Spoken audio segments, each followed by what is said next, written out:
Your brain was designed for survival, not happiness. Have you ever noticed that your mind can turn a perfectly normal day into something that feels stressful for no obvious reason? Nothing terrible has happened. You have food, a place to sleep, people who care about you, yet your brain keeps searching for something to worry about. Maybe it tells you that you are falling behind. Maybe it reminds you of an embarrassing moment from years ago. Maybe it makes you imagine everything that could go wrong tomorrow. It feels personal, almost like your own mind is working against you. But what if it is actually doing exactly what it was built to do? This is where most people misunderstand themselves. We grow up believing that the brain exists to make us happy. We assume that if we feel anxious, insecure, or dissatisfied, something inside us must be broken. We buy books, watch motivational videos, and chase endless self-improvement because we think happiness is supposed to be the brain's default setting. It is not. Your brain has never had happiness as its main job. Its first and most important mission has always been survival. Think about the world your ancestors lived in. There were no grocery stores, no hospitals, no emergency services, no comfortable homes protecting them from danger. Every single day carried real risks. A strange sound in the bushes could mean a predator. Trusting the wrong stranger could mean death. Eating the wrong plant could be fatal. In that world, the people who constantly relaxed and assumed everything was fine did not usually survive long enough to pass on their genes. The ones who stayed alert, who noticed possible threats before everyone else, had a much better chance of staying alive. Over thousands upon thousands of years, evolution rewarded brains that expected danger instead of comfort. Every generation inherited nervous systems that became a little better at spotting risks before they became disasters. That ancient survival software is still running inside your head today, even though the world around you has changed faster than your biology ever could. This explains something that almost everyone experiences but rarely understands. Bad news grabs your attention faster than good news. One insult can stay in your memory for years, while 10 compliments disappear by tomorrow morning. A tiny mistake can ruin your entire day even after everything else went right. This is not because you are negative. It is because your brain is using a survival shortcut that psychologists often call the negativity bias. From an evolutionary perspective, forgetting a compliment had almost no cost. Ignoring a threat could cost your life, so your brain became incredibly efficient at remembering anything that might help you avoid danger in the future. Imagine two people walking through a forest thousands of years ago. One notices the beautiful flowers. The other notices fresh animal tracks that might belong to a predator. Which one is more likely to survive? Evolution answered that question long before civilization existed. Your brain inherited the habits of the second person. Now place that same brain inside modern life. Instead of lions, it worries about unpaid bills, awkward conversations, social media comments, career competition, and whether people secretly judge you. The threats changed, but the survival system did not. Your brain treats social rejection almost like physical danger because, for most of human history, being rejected by your group could mean being left alone without protection. Loneliness was once a survival problem before it became an emotional one. Scientists have even found that some of the same brain regions involved in physical pain become active during experiences of social rejection. That uncomfortable feeling after being ignored or criticized is not imaginary. Your brain processes it as something important because your ancestors could not afford to lose their place within the tribe. This also explains why achieving one goal rarely brings lasting satisfaction. You tell yourself that happiness will finally arrive after getting the promotion, buying the house, finding the relationship, or reaching a certain number in your bank account. Then it happens. For a short while you feel incredible. Soon enough your mind starts searching for the next problem, the next challenge, the next thing that still needs fixing. That is not failure. That is another survival feature. If your ancestors became permanently satisfied after one success, they might stop gathering food, stop preparing for winter, or stop paying attention to new dangers. Evolution favored people who kept moving, kept improving, and kept scanning the environment for what might happen next. Contentment was useful in small doses. Constant motivation kept people alive. This creates one of the biggest misunderstandings in modern life. People think they are chasing happiness, but often they are chasing the temporary relief that comes from satisfying a survival system that immediately creates another task. It is like drinking salt water when you are thirsty. For a moment it feels like you are solving the problem, but the system keeps demanding more. Look at how this plays out every day. You check your phone even when no notification appeared. You compare your life to strangers online. You replay conversations before falling asleep, searching for mistakes that nobody else remembers. You hesitate before taking risks because your brain exaggerates the possibility of failure. None of these reactions are random. They all come from a mind that was shaped to keep you alive, not necessarily peaceful. The strange part is that once you understand this, something powerful happens. You stop treating every uncomfortable feeling as evidence that something is wrong with you. Anxiety does not automatically mean you are weak. Self-doubt does not automatically mean you are incapable. Restlessness does not automatically mean your life is meaningless. Sometimes these feelings are simply old survival programs responding to a world they were never designed to navigate. Your brain is incredibly intelligent, but it is also ancient. It cannot always tell the difference between a hungry predator hiding in the darkness and an email from your boss waiting in your inbox. It reacts first because, for millions of years, reacting first was often the safest choice. The real challenge of modern life is not fighting your brain. It is recognizing that its oldest instincts were written for survival in a completely different world. The moment you realize that, you stop asking why your mind keeps making life harder than it needs to be.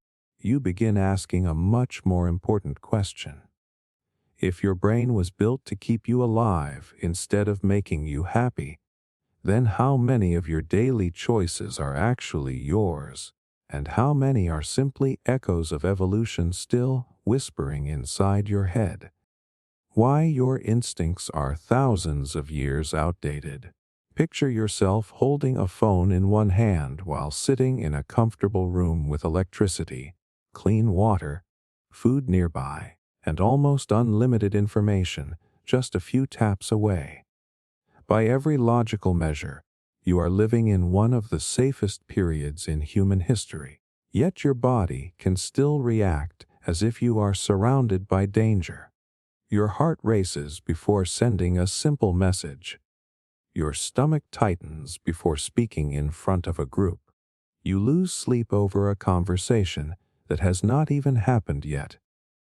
It feels irrational because part of you knows there is no real threat. But another part of you refuses to believe it. That is because your instincts are not living in the present. They are still responding to a world that disappeared thousands of years ago. Most people assume evolution stopped shaping human behavior once civilization arrived. It is easy to believe that because our cities, technology, and lifestyles have changed so dramatically. But evolution works on a completely different timeline. Human society can transform in a few decades. Evolution usually needs thousands upon thousands of years to make meaningful changes. That means the brain inside your skull today is remarkably similar to the one carried by people who spent their lives hunting, gathering food, avoiding predators, and depending completely on small tribes for survival. Think about how strange that really is. We drive cars that move faster than anything our ancestors could imagine. We communicate instantly across continents. We make decisions involving careers, mortgages, and digital identities. Yet we are making all of those choices with emotional software that was originally designed to help someone survive in forests, grasslands, and caves. That mismatch explains so much of modern life. Imagine an early human hearing a sudden rustling sound in the bushes. There were only two realistic possibilities. Either it was harmless or it was dangerous. If they assumed it was harmless and turned out to be wrong, they might not survive long enough to make another mistake. If they assumed it was dangerous and simply ran away, they lost a little energy but stayed alive. Evolution naturally favored the people whose brains reacted first and questioned later. Your nervous system still follows that same pattern today. The problem is that your brain cannot always distinguish between physical danger and psychological discomfort. Standing in front of an audience can trigger many of the same stress responses that once helped your ancestors escape predators. Receiving criticism at work can activate emotional alarms because rejection once threatened your place within the tribe. Waiting for an important text message can create genuine physical tension because uncertainty has always been something the survival brain dislikes. This is why logic often loses the argument. You can tell yourself there is nothing to fear before a presentation. You can remind yourself that everyone makes mistakes. You can repeat positive thoughts over and over again. Yet your body still reacts with sweaty hands, a racing heartbeat, and a mind that suddenly forgets everything it prepared. That reaction is not proof that you are weak. It is proof that ancient survival systems operate much faster than conscious reasoning. Neuroscientists often explain this through the way different parts of the brain process information. Structures involved in detecting possible threats can react almost instantly, long before the more thoughtful parts of the brain finish analyzing the situation. From an evolutionary perspective, this makes perfect sense. If your ancestors waited for careful analysis every time they sensed danger, many would never have survived long enough to think things through. Now imagine how exhausting this becomes in modern life. Instead of facing one dangerous situation every few days, your brain encounters dozens of perceived threats before lunch, emails waiting to be answered, deadlines approaching, news filled with conflict, endless comparisons through social media, financial worries, family expectations. Every notification has the potential to trigger attention because your brain evolved to treat unexpected information as something that could matter for survival. The result is a nervous system that rarely gets the chance to fully relax. This also explains why humans are surprisingly bad at judging actual risk.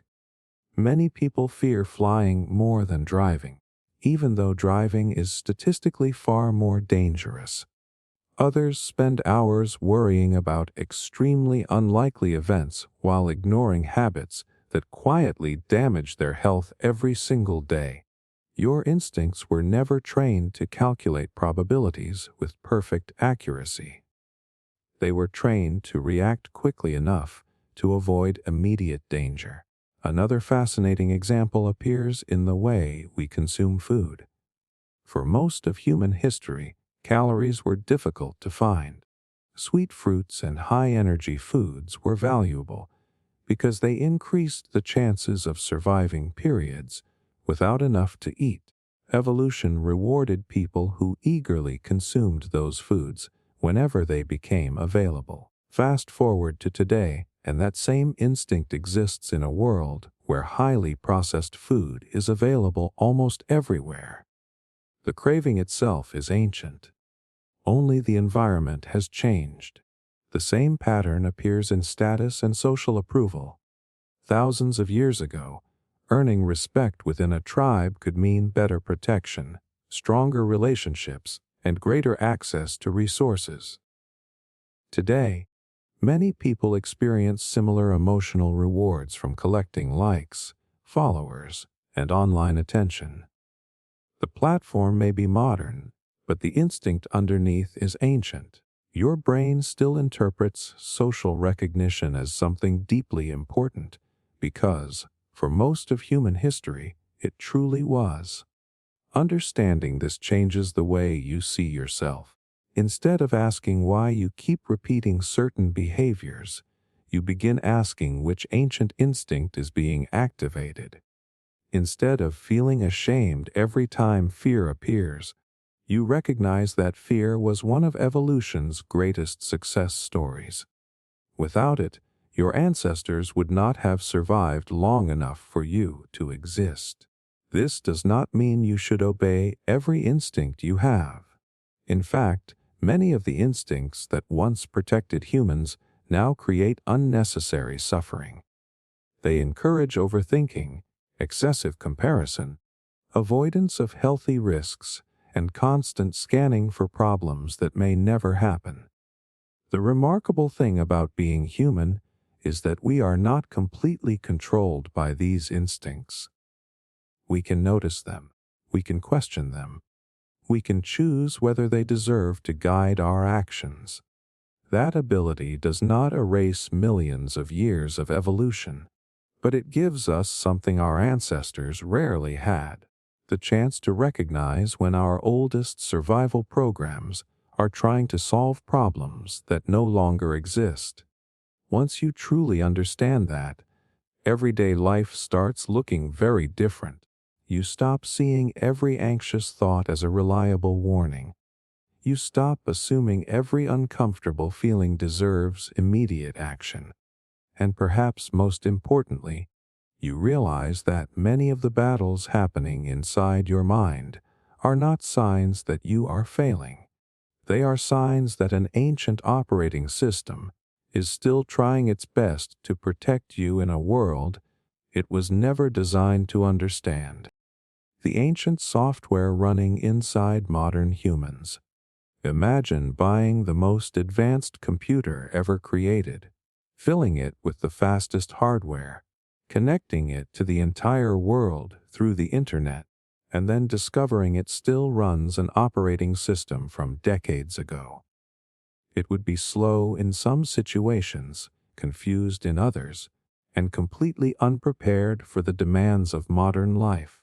As strange as that sounds, something very similar is happening inside your head every single day. Your body is living in the 21st century, but much of your mental software was written for a world that no longer exists. That is one of the biggest illusions people carry through life. We assume that because we are modern humans, our minds must also be modern. We believe our decisions come from careful thinking, personal values, and rational judgment. The truth is far more surprising. Before logic even gets a chance to speak, ancient survival programs have already started influencing what you notice, what you fear, who you trust, what you desire, and even how you see yourself. Most of the time, you do not even realize it is happening. Think about the last time someone ignored your message. Maybe they simply got busy. Maybe their phone battery died. Maybe they planned to reply later. Yet your mind probably did not begin with those possibilities. Instead, it rushed toward uncomfortable conclusions. Maybe they are upset with me. Maybe I said something wrong. Maybe they no longer like me. Within minutes, your emotions began reacting to a story that had no evidence behind it. Why? Because your brain was never designed to assume everything is fine. It was designed to prepare for the possibility that something important had changed. Thousands of years ago, losing connection with your group could mean losing protection, food, and support. Being excluded was not just emotionally painful. It could become a life-threatening situation. Your brain learned that paying close attention to signs of rejection increased the chances of survival. Today, the danger is usually imaginary, but the emotional response remains very real. This pattern appears almost everywhere once you know how to look for it. Why do you remember criticism more vividly than praise? Why do embarrassing moments replay in your mind years after everyone else has forgotten them? Why does uncertainty feel so uncomfortable that people often prefer a bad answer over having no answer at all? The answer is surprisingly consistent. Your brain is following instructions that were written long before modern civilization existed. Scientists often describe the brain as a prediction machine. Every second, it tries to anticipate what will happen next so it can prepare your body before events actually unfold. From an evolutionary perspective, this ability was incredibly valuable. Predicting danger even a few seconds earlier could mean the difference between escaping and becoming the victim. The problem is that prediction is not the same as truth.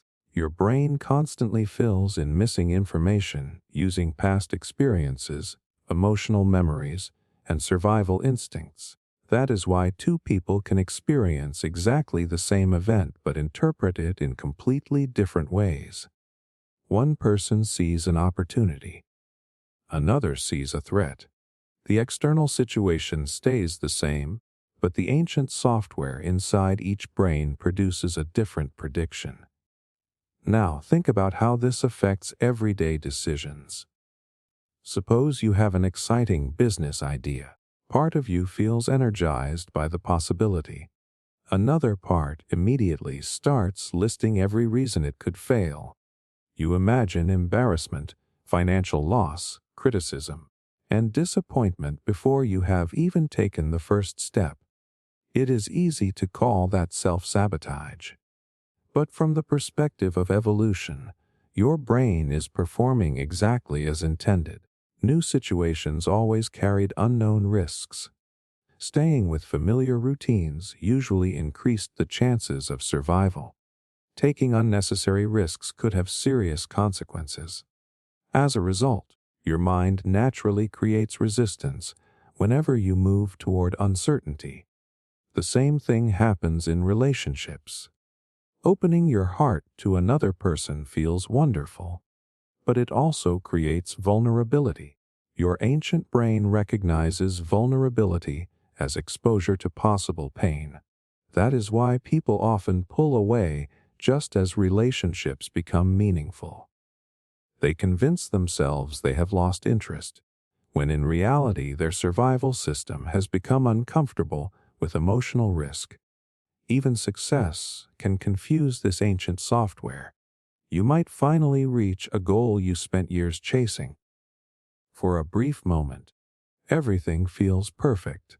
Then almost immediately your attention shifts toward the next challenge. You wonder what still needs improvement. You compare yourself with someone who has achieved even more. Instead of celebrating, your brain starts searching for another problem to solve.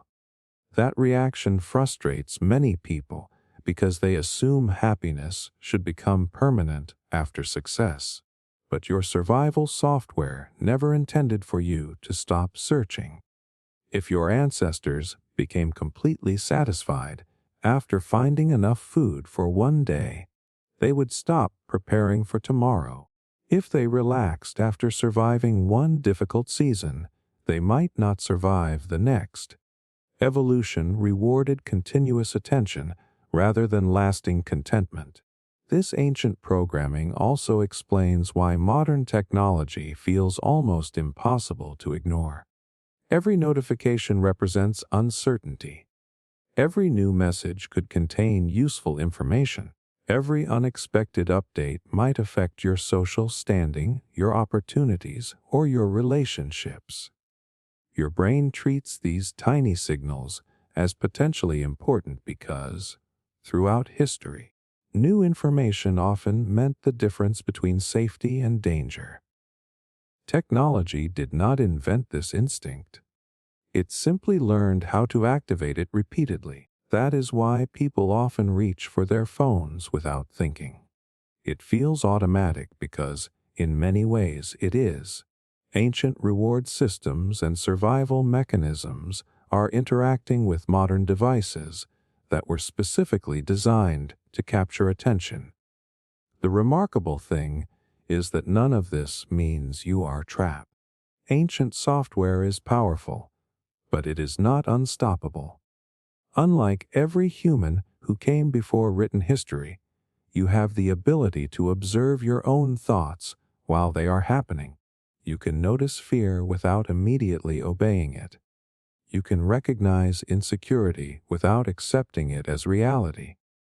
You can pause before reacting and ask a simple but transformative question. Is this response helping me survive an actual threat, or is it an ancient program responding to a world that disappeared thousands of years ago? That single question creates space between instinct and action, and inside that space is something evolution never fully predicted: choice. Your brain may carry ancient software, but your awareness gives you the rare ability to decide when those old programs deserve control and when they no longer belong behind the wheel of your life. Tyne C. Fear is an evolutionary feature, not a flaw. Have you ever wondered why your mind can create a feeling of danger even when you know you are completely safe? You can be sitting in your room with nothing threatening happening around you, yet your body reacts as if something is wrong. Your heartbeat increases, your muscles tighten, your thoughts become faster. A simple situation suddenly feels overwhelming. Many people spend years trying to remove fear from their lives because they believe fear is a weakness, a sign that they are not confident enough, strong enough, or mentally disciplined enough. But that belief completely misunderstands what fear actually is. Fear is not a mistake in the human design. It is one of the most successful survival systems evolution ever created. The same emotion that feels uncomfortable today is one of the main reasons humans survived long enough to build societies, create technology, and reach this moment in history. Fear was never designed to make you comfortable. It was designed to keep you alive. Imagine a human living thousands of years ago, walking through unfamiliar territory while searching for food. Suddenly, they notice movement in the distance. They do not know if it is an animal, another human, or something harmless.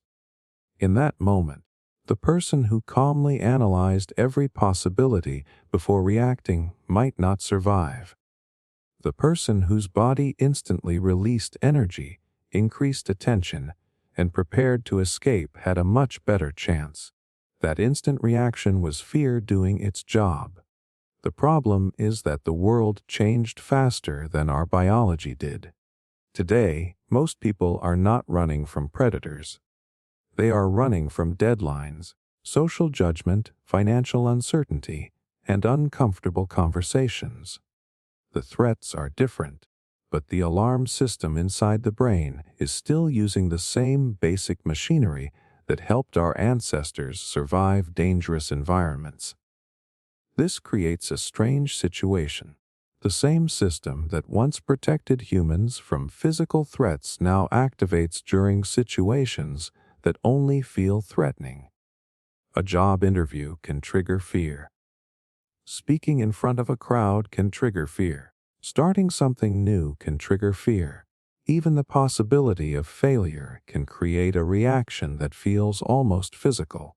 Your brain does not only ask, "Is this dangerous?" It asks, "Could this become dangerous?" That difference changes everything. Evolution did not reward humans who ignored every possible problem. It rewarded humans who noticed potential problems early. A person who avoided one harmless shadow lost a little time. A person who ignored a real predator lost everything. Because the cost of missing danger was much higher than the cost of unnecessary caution, the brain became naturally biased toward protection. This is why fear often arrives before logic. The emotional parts of your brain can react in milliseconds because speed was once more important than accuracy. A survival system that was slightly too cautious could still keep you alive. A survival system that was too relaxed around danger could remove you from the gene pool entirely. So, when fear appears before an important moment in your life, it does not mean your brain is trying to stop you. In many cases, it means your brain is trying to protect you using an outdated understanding of the world. Think about someone preparing to share an idea publicly. They might think, "What if people criticize me? What if I fail? What if everyone notices my mistakes?" These thoughts can feel like evidence that they should stop. But often, those thoughts are simply the brain responding to the possibility of social rejection. For thousands of years, being rejected by your group was a serious threat. Humans depended on communities for survival. Being accepted meant protection and resources. Being excluded meant vulnerability. So the brain developed powerful systems to prevent social mistakes. That ancient protection system is still active when you worry about being judged online, criticized at work, or embarrassed in front of others. The fear feels personal, but the mechanism is ancient. This understanding creates a major shift in how you see yourself. Instead of fighting fear as if it is an enemy, you begin recognizing it as a signal. Fear is your brain saying, "Pay attention, something here might matter." The message is valuable, but the interpretation is not always accurate. A smoke alarm is useful because it warns you about possible danger.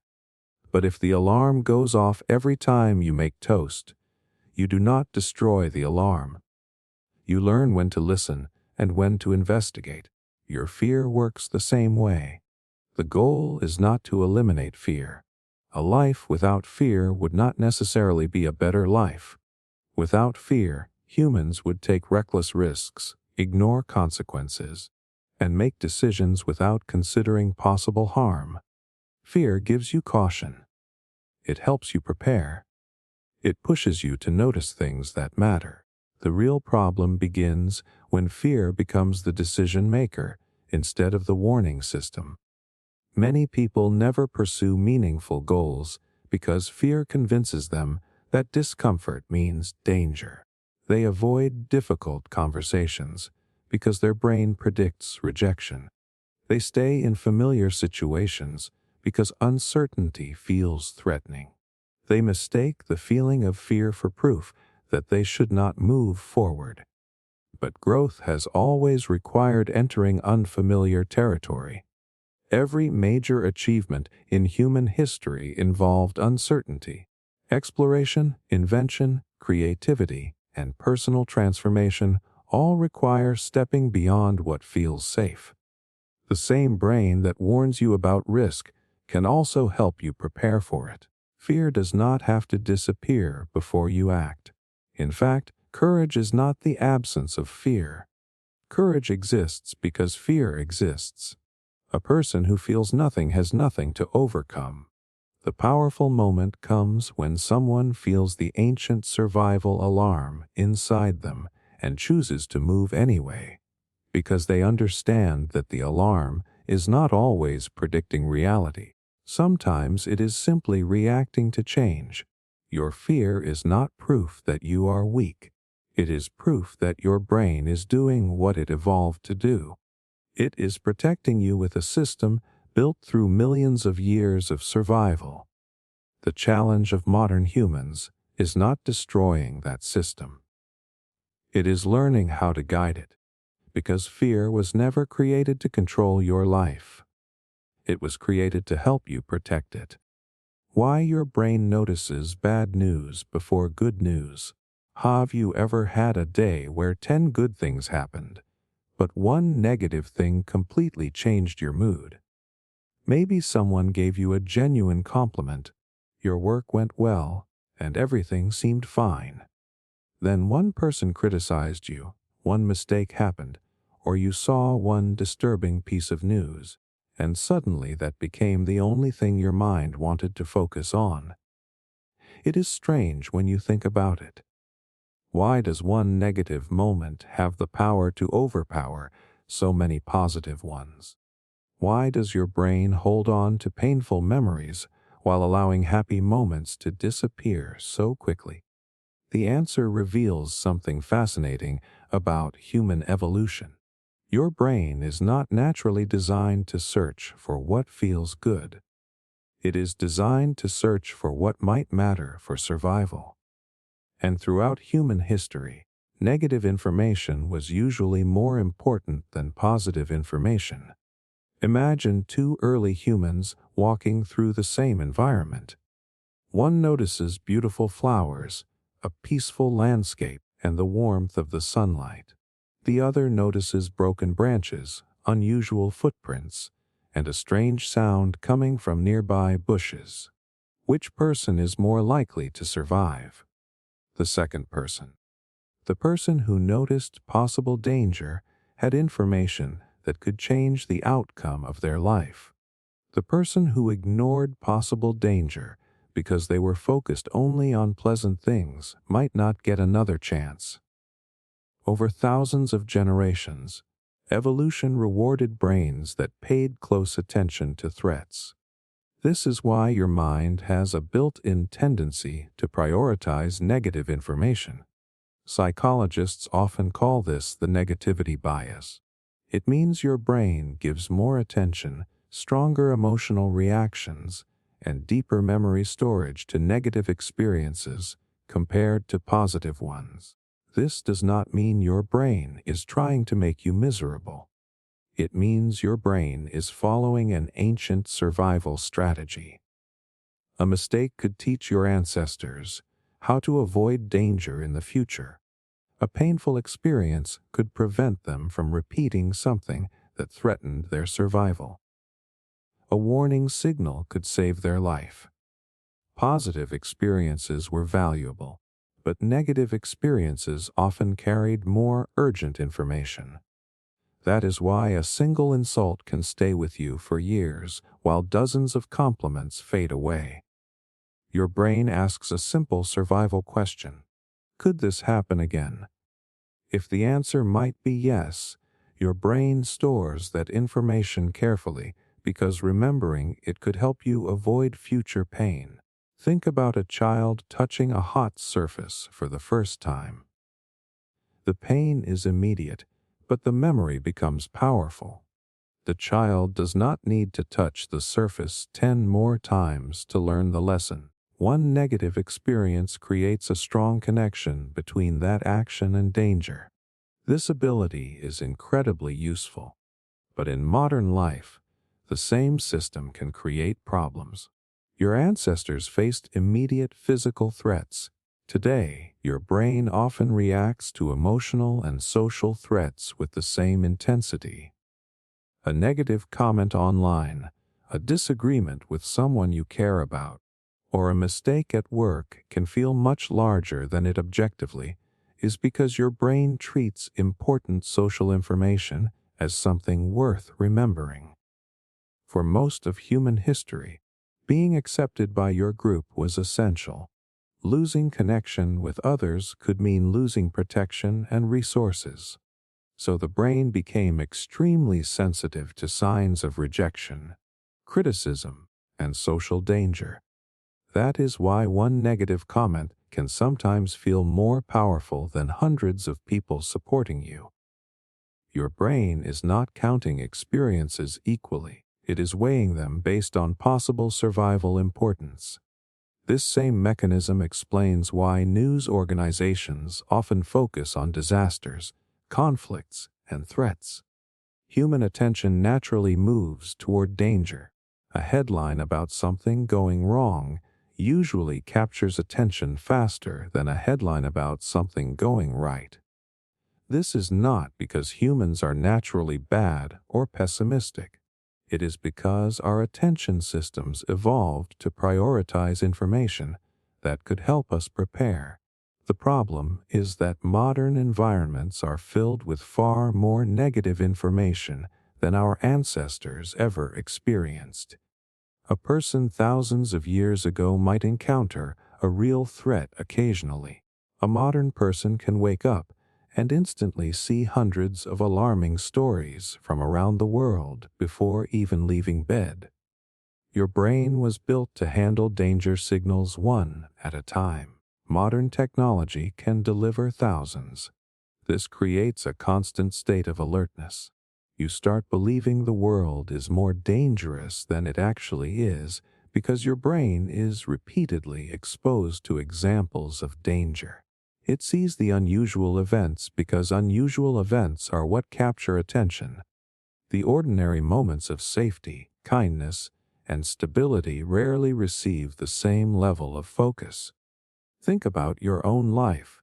How often do you spend time thinking about everything that is working correctly? Your heart beating normally. Your body recovering while you sleep. People who care about you. Opportunities you have today that previous generations could never imagine. Most of these things disappear into the background because your brain does not consider them urgent. It pays attention when something changes, when something breaks, or when something might require action.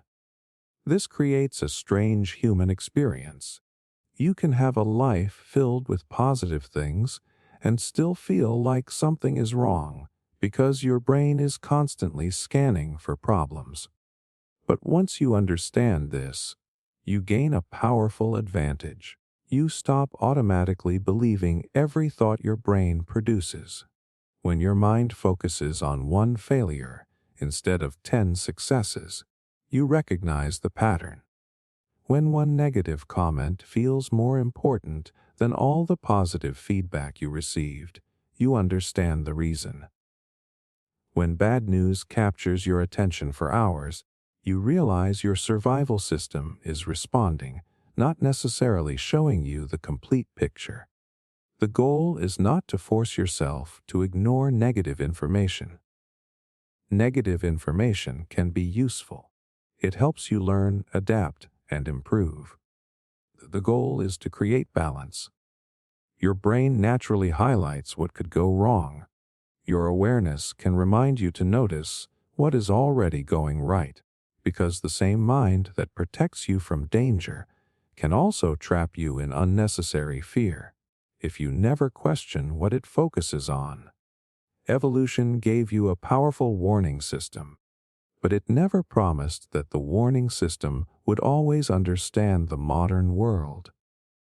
Your brain is still searching for threats because that is what kept humans alive for thousands of years.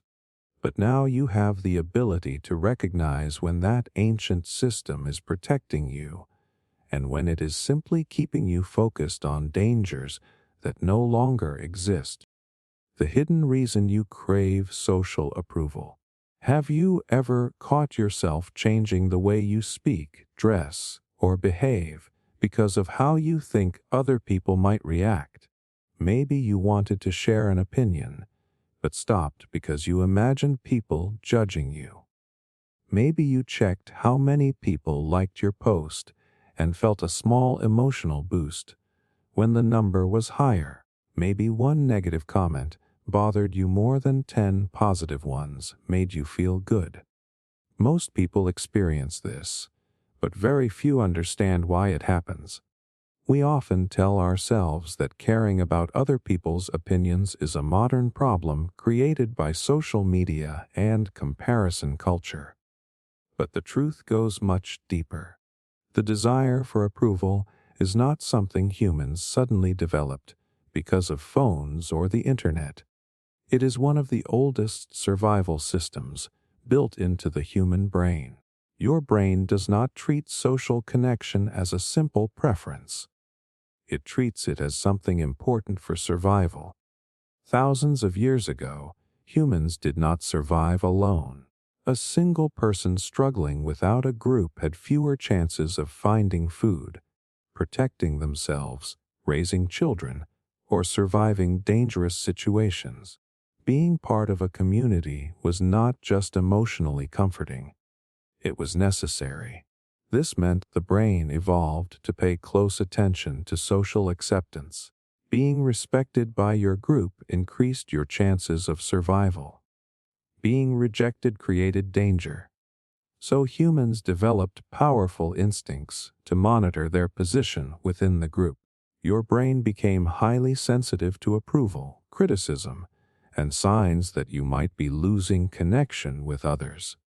That ancient system is still active inside you today. The environment changed, but the emotional machinery remained. A person thousands of years ago might have worried about whether their tribe accepted them.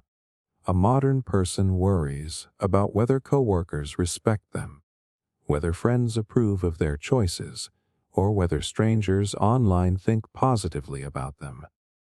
The situation looks different, but the underlying mechanism is almost identical. Your brain is still asking the same question. Am I accepted here?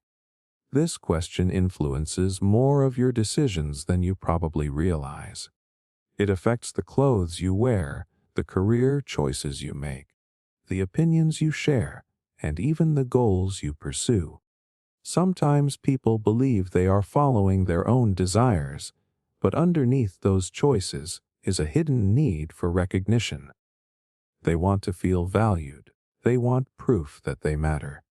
They want confirmation that they belong. And this is where things become complicated. The need for social approval is not automatically a bad thing. In fact, it helped humans survive. The ability to understand others, cooperate, build relationships, and maintain trust is one of the biggest reasons humans became such a successful species. Caring about how others see you helped create stronger communities. It encouraged cooperation and reduced behaviors that could damage relationships. Without this instinct, human society would look completely different. The problem appears when an ancient survival system becomes the person controlling every decision. Imagine someone who has a creative idea but never shares it because they fear criticism. Imagine someone who stays in a situation that makes them unhappy because leaving might disappoint others. Imagine someone who hides their real personality because they are constantly trying to match what they think people expect from them. In these situations, the desire for acceptance stops protecting them and starts limiting them. This happens because the brain often exaggerates the consequences of social rejection. To your conscious mind, being judged by someone might feel uncomfortable but manageable. To your ancient survival system, rejection can feel like a serious threat. The emotional response can become much stronger than the actual situation requires. This is why a small moment of embarrassment can replay in your mind for years. Your brain remembers socially painful experiences because, from an evolutionary perspective, they contained important information. If you made a mistake that lowered your status within your group, Remembering that mistake could help you avoid repeating it. The brain is not trying to punish you. It is trying to teach you. But sometimes it teaches lessons that no longer apply. Modern humans live in environments where we interact with far more people than our ancestors ever could. A mistake that once affected a small group can now feel like it is being seen by the entire world. A negative opinion from one person can feel like a threat to your identity. Technology has amplified an ancient instinct. Social media platforms understand that humans are naturally drawn toward approval signals. Likes, comments, shares, and followers activate reward systems in the brain because social recognition has always mattered. Your brain does not completely understand that digital approval is different from the acceptance your ancestors needed. It simply notices a signal that feels important. This is why chasing approval can become exhausting. The brain creates a moving target. You receive praise, and for a moment you feel secure. Then the feeling fades, and your mind starts looking for more evidence that you are accepted. Another achievement, another compliment, another sign that people value you. The problem is that external approval can never create permanent security because the source is always outside your control. People change their opinions. Trends change. Circumstances change.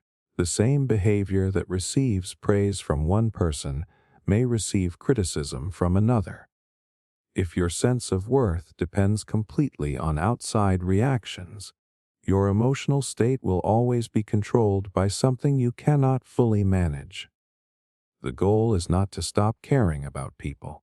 Humans are social creatures. Connection matters. Relationships matter. Feedback matters. The goal is to understand where the desire for approval comes from and decide when it deserves your attention.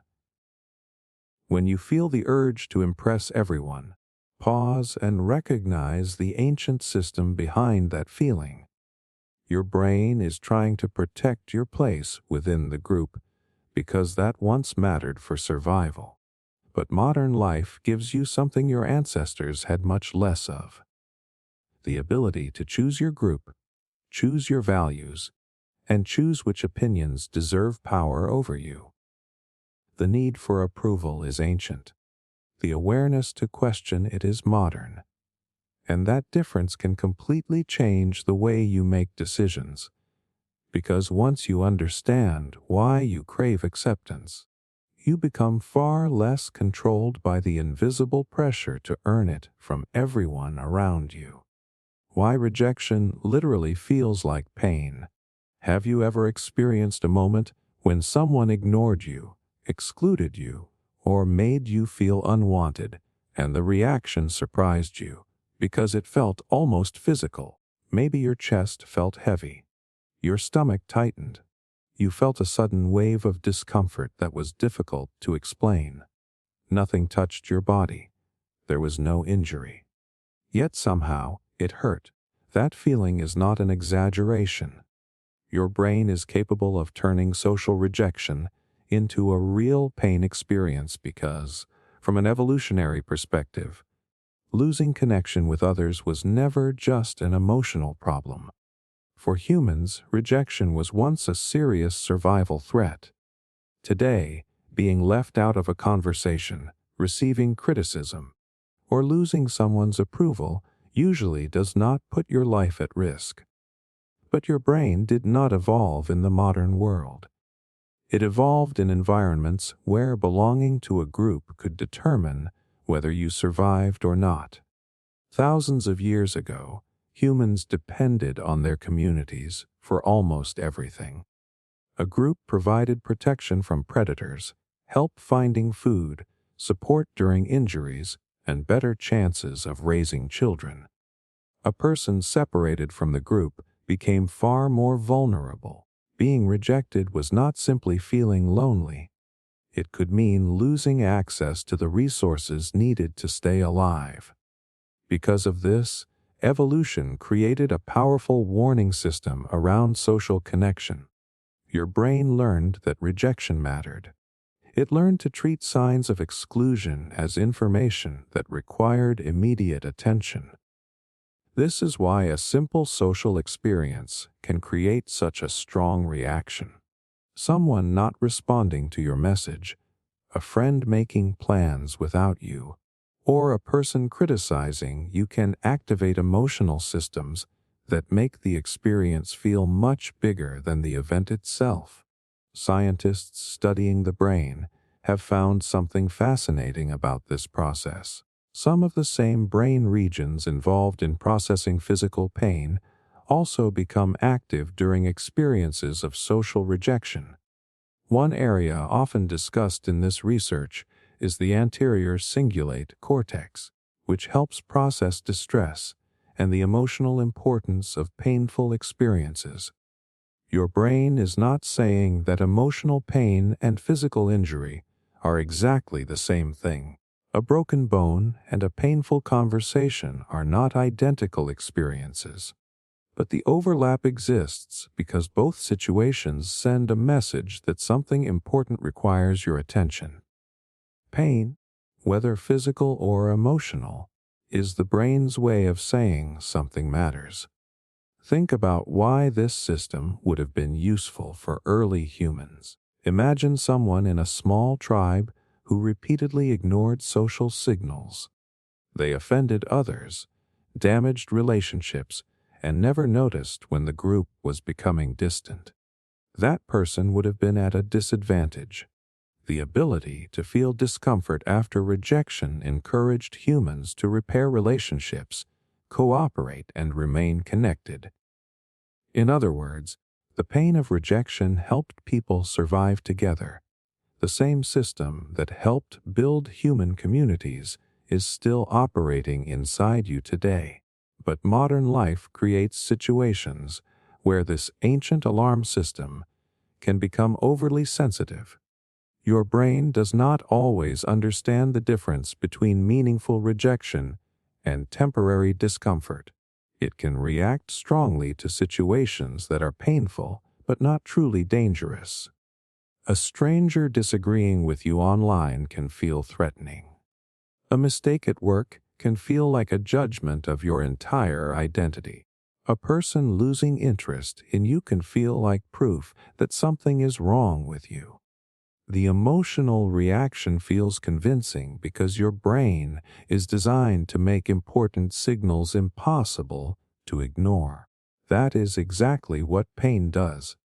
If you touched something hot and your body responded with a weak signal, you might continue damaging yourself. The intensity of pain forces you to pay attention. Social pain works in a similar way. The strength of the feeling encourages you to examine the situation, repair the relationship, or adjust your behavior. The problem begins when you confuse the feeling of pain with the meaning behind it. Rejection hurts. But rejection does not always mean you are unwanted, unworthy, or incapable. Sometimes it means two people are different. Sometimes it means circumstances changed. Sometimes it means a situation was simply not the right match. Your ancient brain does not always make these distinctions because it is focused on one question: how do I prevent losing connection? This is why people often spend enormous amounts of energy trying to avoid rejection completely. They avoid sharing ideas. They avoid being honest. They avoid taking chances. They shape their entire personality around preventing discomfort. But avoiding rejection also means avoiding many of the experiences that make life meaningful. Every friendship, relationship, creative project, and personal goal contains some level of vulnerability. Anytime you put yourself in a situation where others can judge, accept, or reject you, you are activating this ancient system. The goal is not to become someone who never feels rejected. That person does not exist.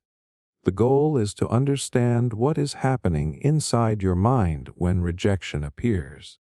When you recognize that your brain is activating an ancient survival response, you create distance between the emotion and the conclusion. You can feel the pain without immediately believing the story that comes with it. You can experience disappointment without deciding that you are a failure. You can feel excluded without assuming you do not belong anywhere.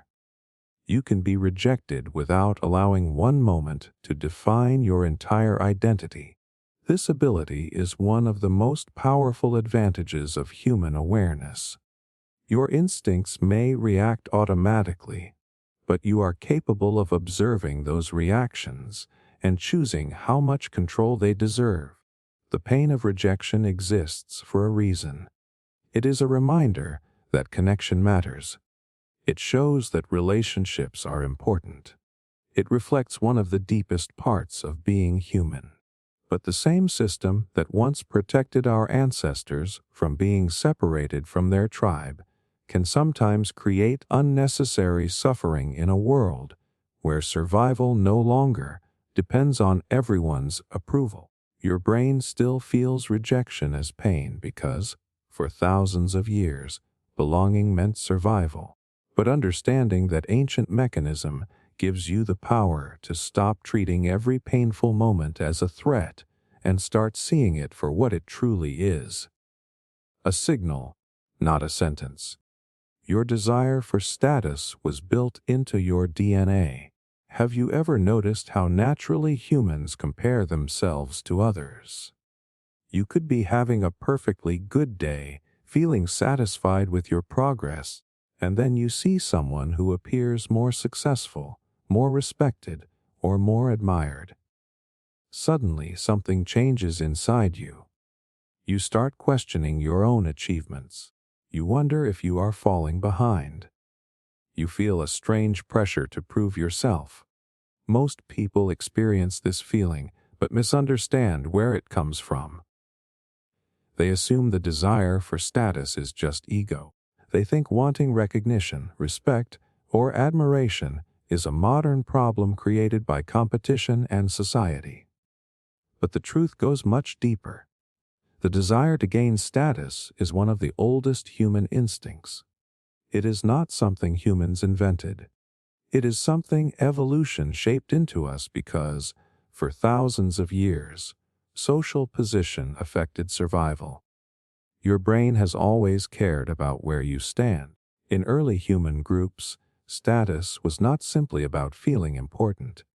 It could determine access to resources, protection, opportunities, and relationships. A person who was respected within their group often had advantages that increased their chances of surviving and passing on their genes. A person who was constantly ignored or pushed aside had fewer advantages. So over generations, humans developed a powerful motivation to improve their position within the social hierarchy. This is why status feels so emotionally important. Your brain does not see status as just a number or a reputation. It sees it as information about your value and your place within the group. Think about a small tribe thousands of years ago. A skilled hunter, a trusted leader, or someone with valuable knowledge would likely receive more respect and support. Their position mattered because the group depended on certain individuals for survival. Being recognized as valuable created real benefits. The modern world looks completely different, but the underlying system remains. Today, the symbols of status have changed. Instead of hunting ability or survival skills, people often measure status through careers, wealth, appearance, intelligence, influence, possessions, or social recognition. The environment changed, but the emotional desire underneath stayed the same. Your brain is still asking an ancient question. Do others see me as valuable? This question influences many decisions you make without realizing it. Why do some people work extremely long hours even after they have enough money?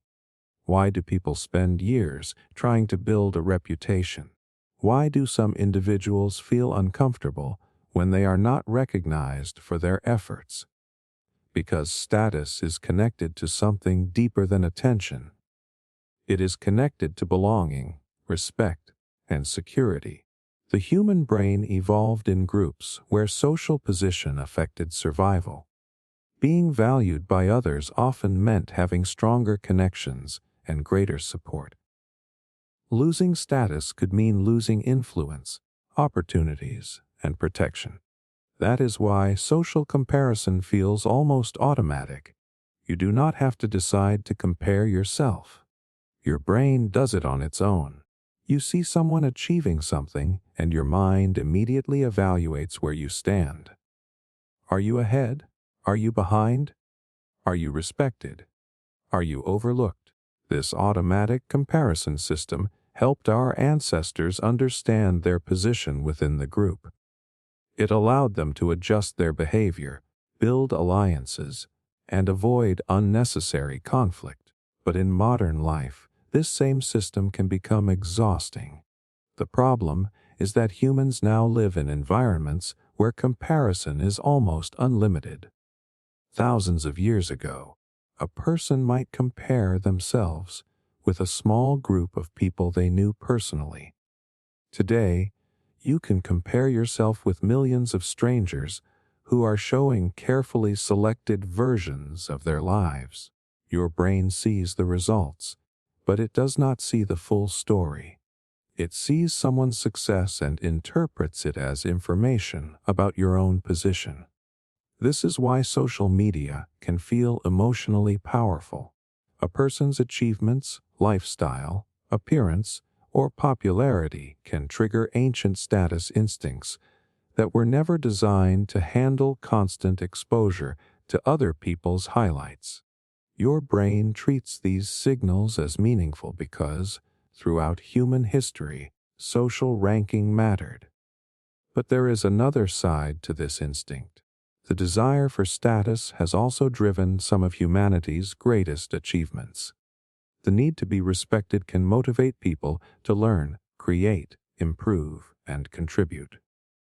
Many discoveries, inventions, and acts of leadership came from people who wanted to make an impact and be recognized for something meaningful.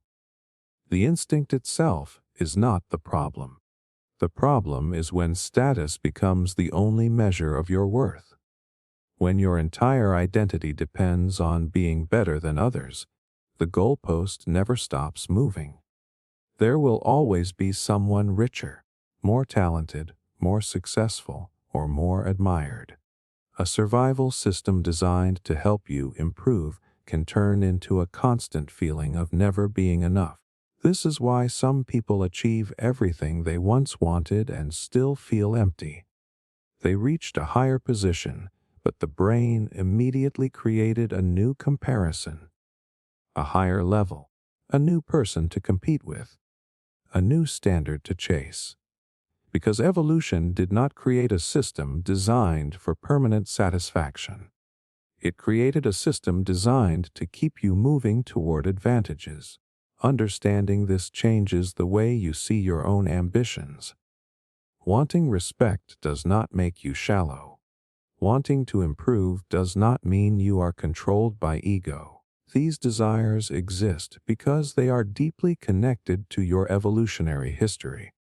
But you also have something unique that your ancestors had far less opportunity to develop: awareness. You can recognize when your desire for status is helping you grow and when it is making you chase approval that will never feel permanent. You can choose whether you are improving because it aligns with your values or because you are trying to prove that you are worthy. Your desire for status was built into you for a reason. It helped humans survive, cooperate, and create complex societies. But the same instinct that once helped you earn your place in a tribe can become a source of endless comparison in the modern world. The key is not removing the desire for status. The key is understanding who is controlling it.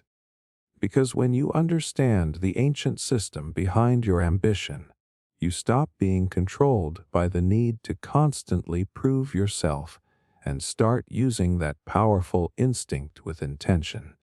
Why your brain is addicted to certainty. Have you ever noticed how uncomfortable it feels when you do not know what is going to happen?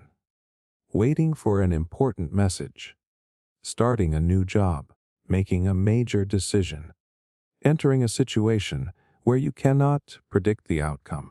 Nothing dangerous is happening, yet your mind keeps searching for answers. You replay possibilities. You imagine different scenarios.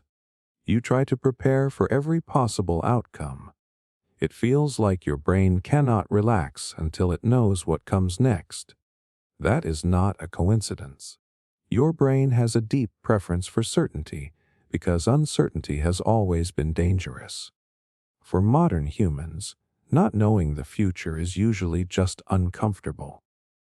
But for our ancestors, uncertainty could mean the difference between survival and disaster. Thousands of years ago, every unknown situation carried potential risk. A person did not know when they would find their next meal. They did not know whether a new area was safe. They did not know if a stranger approaching them was a friend or a threat. Their environment was filled with questions that had serious consequences. The humans who paid attention to uncertainty and tried to predict what would happen next had an advantage. The brain evolved to constantly create predictions. It is always trying to answer one simple question: what happens next? This ability is one of the reasons humans became so successful. Our brains allow us to imagine the future, prepare for challenges, and create plans before events happen. We do not just react to the world around us. We constantly simulate possible futures and adjust our behavior. But this powerful ability comes with a hidden cost. The brain does not like gaps in information. When something is unknown, the mind often tries to fill the space with predictions. And because survival depended on noticing possible threats, the brain often creates negative possibilities before positive ones. This is why uncertainty can feel so much worse than the actual outcome. Think about waiting for medical test results, an important conversation, or a decision from someone else. The event itself may last only a few minutes, but the waiting period can create hours or days of stress. Your brain starts creating stories about what might happen because it believes preparation will protect you. The problem is that imagination can create suffering before reality ever arrives. Your brain treats uncertainty as a problem that needs solving. This happens because the survival system would rather prepare for a possible threat than be surprised by a real one. A person who imagined danger before entering unfamiliar territory had a better chance of surviving than someone who assumed everything would be fine. In other words, your brain learned that being wrong in the direction of caution was often safer than being wrong in the direction of confidence.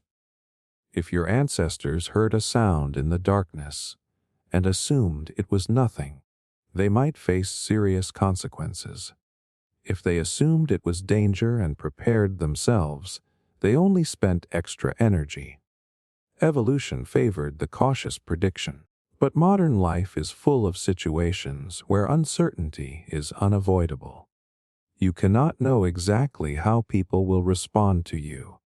You cannot know every result before making a decision. You cannot eliminate every risk before taking action.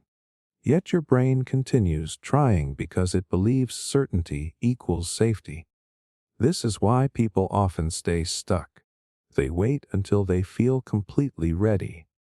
They wait until they know the perfect choice. They wait until there is no chance of failure. But that moment rarely arrives because the brain is searching for something that life cannot provide: absolute certainty. The interesting thing is that certainty itself is often an illusion. Even when you feel confident about the future, unexpected events can change everything.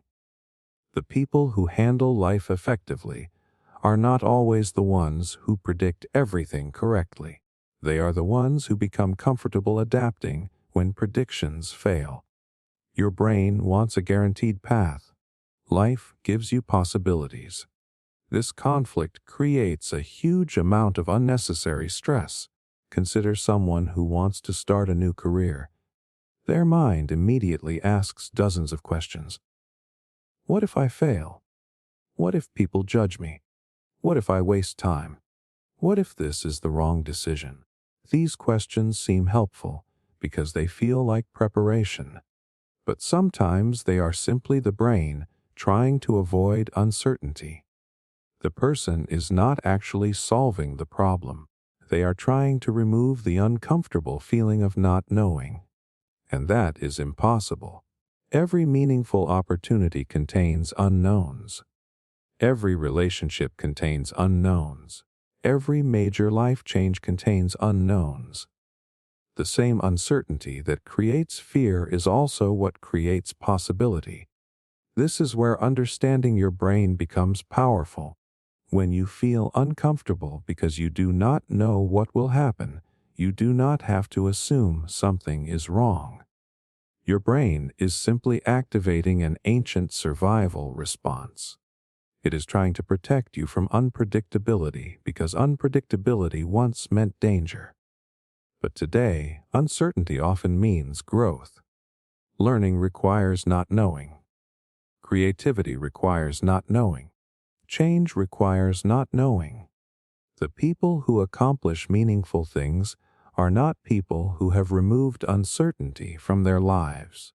They are people who have learned how to move forward while uncertainty exists. Your brain will always prefer a predictable world because prediction helped humans survive. It will always search for patterns, answers, and explanations. That ability is powerful, but it can also keep you trapped when you demand certainty before taking action. The goal is not to silence your need for certainty. The goal is to understand it. When you recognize that your discomfort with uncertainty is an ancient survival system, you stop treating every unknown situation as a threat. You begin seeing uncertainty as part of being human rather than something that must be eliminated. Your brain was built to predict the future. But your life is built by stepping into it, and sometimes the most important decisions you make are not the ones where you know exactly what will happen. They are the ones where you choose to move forward even when you do not. The evolutionary trap behind procrastination. Have you ever had something important to do, something you know could improve your life, yet you still find yourself avoiding it? You tell yourself you will start later. You check your phone for a few minutes. You organize small things that do not really matter. You convince yourself that you need the perfect moment, the right mood, or more energy before you begin. Then the day ends, and the task is still waiting. Most people look at procrastination and assume it is a discipline problem. They think procrastinators are lazy, unmotivated, or simply not serious enough about their goals. But that explanation misses something much deeper. Procrastination is not just about poor time management. It is connected to ancient survival systems inside the human brain. The strange thing is that your brain is not always trying to help you achieve your long-term goals. It is often trying to protect you from immediate discomfort. And thousands of years ago, that short-term focus was extremely useful. Your ancestors did not survive by constantly thinking about distant futures. They survived by responding to what was happening right now. Finding food today mattered. Avoiding danger today mattered. Protecting yourself today mattered. The human brain evolved to prioritize immediate needs because immediate problems had immediate consequences. But modern life requires something different. Today, many of our biggest rewards come from actions where the benefits appear much later. Studying for months before an exam, exercising consistently before seeing results, building a business before earning success, developing a skill before becoming confident. The modern world rewards delayed gratification, but the ancient brain prefers immediate results. This creates a conflict inside your mind. A part of you understands that finishing a difficult task will help your future. Another part of you notices that avoiding the task creates instant relief, and the brain loves instant relief. Imagine you have an important project to complete. You open your laptop and feel a small wave of stress. The task feels complicated. You are unsure where to begin. You worry about making mistakes. Then you check your phone. Instantly, the uncomfortable feeling decreases. Your brain notices this. It learns that avoiding the task created relief. From a survival perspective, reducing discomfort was useful. If something felt dangerous or overwhelming, moving away from it could protect you. The brain became good at escaping situations that created stress. The problem is that your modern challenges are often not actual threats. They are opportunities disguised as discomfort. This is why procrastination can become a trap. The brain confuses emotional discomfort with danger. A difficult conversation feels threatening. A challenging project feels threatening. Trying something new feels threatening. Not because these things will harm you physically, but because they create uncertainty, effort, and the possibility of failure. For thousands of years, uncertainty often meant risk. Humans who avoided unnecessary dangers had better chances of survival. The instinct to stay with what feels familiar helped protect our ancestors. But the same instinct can prevent growth in modern life. Think about someone who wants to create something meaningful. They have an idea, a goal, or a dream. But before they begin, their mind creates dozens of reasons to wait. What if nobody likes it? What if I fail? What if I am not good enough? These thoughts feel like logical analysis, but often they are the brain trying to avoid emotional discomfort.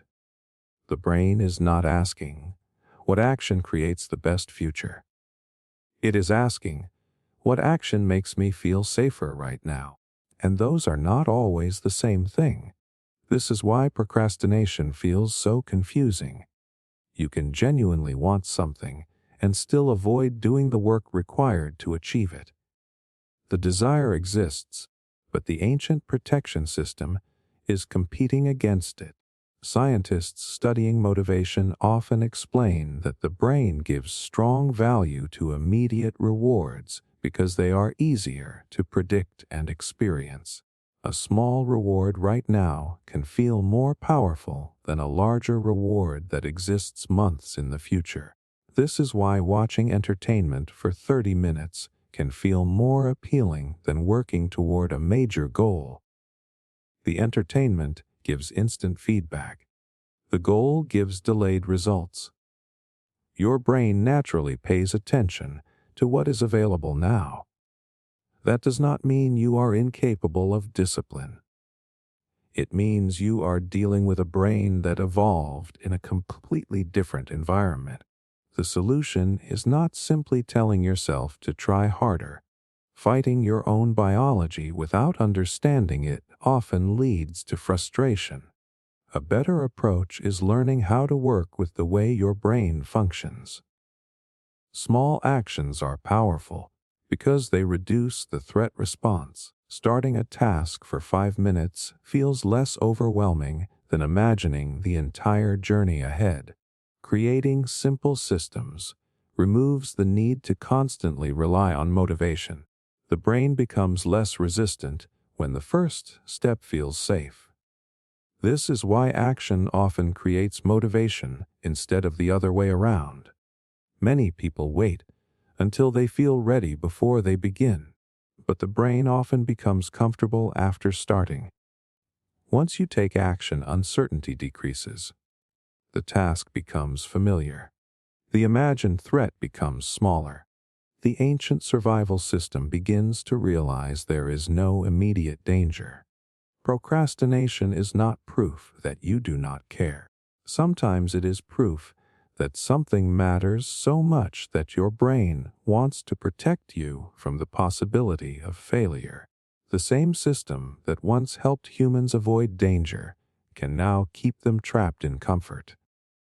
That is the evolutionary trap. Your brain learned that avoiding discomfort could keep you safe. But the modern world often requires the opposite. Growth happens when you move toward challenges instead of away from them. The goal is not to destroy the part of your brain that seeks comfort. That part exists for a reason. It helped humans survive for thousands of years. The goal is to recognize when comfort is protecting you and when it is quietly preventing you from becoming who you want to be. Because sometimes the thing your brain wants you to avoid is not a threat. It is the exact thing that could change your life.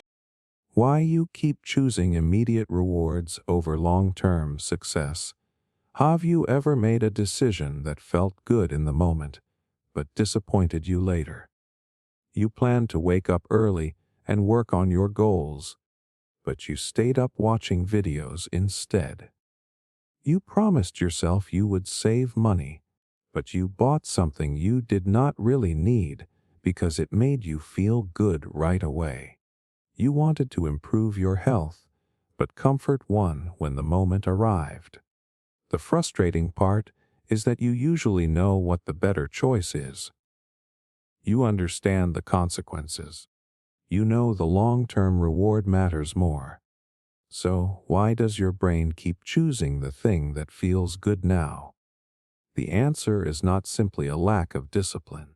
It is connected to one of the oldest conflicts inside the human mind. Your brain was shaped in an environment where immediate rewards were valuable because the future was uncertain. Thousands of years ago, humans could not always depend on tomorrow. Food was not guaranteed. Safety was not guaranteed. Resources were not guaranteed. When an opportunity appeared, taking advantage of it immediately could be the difference between surviving and struggling. If an early human found a source of food, waiting for a perfect moment to eat made little sense. Another animal or another person could take it. If they discovered a useful resource, delaying action could mean losing the opportunity completely. Evolution rewarded attention toward what was available right now. But modern life works differently.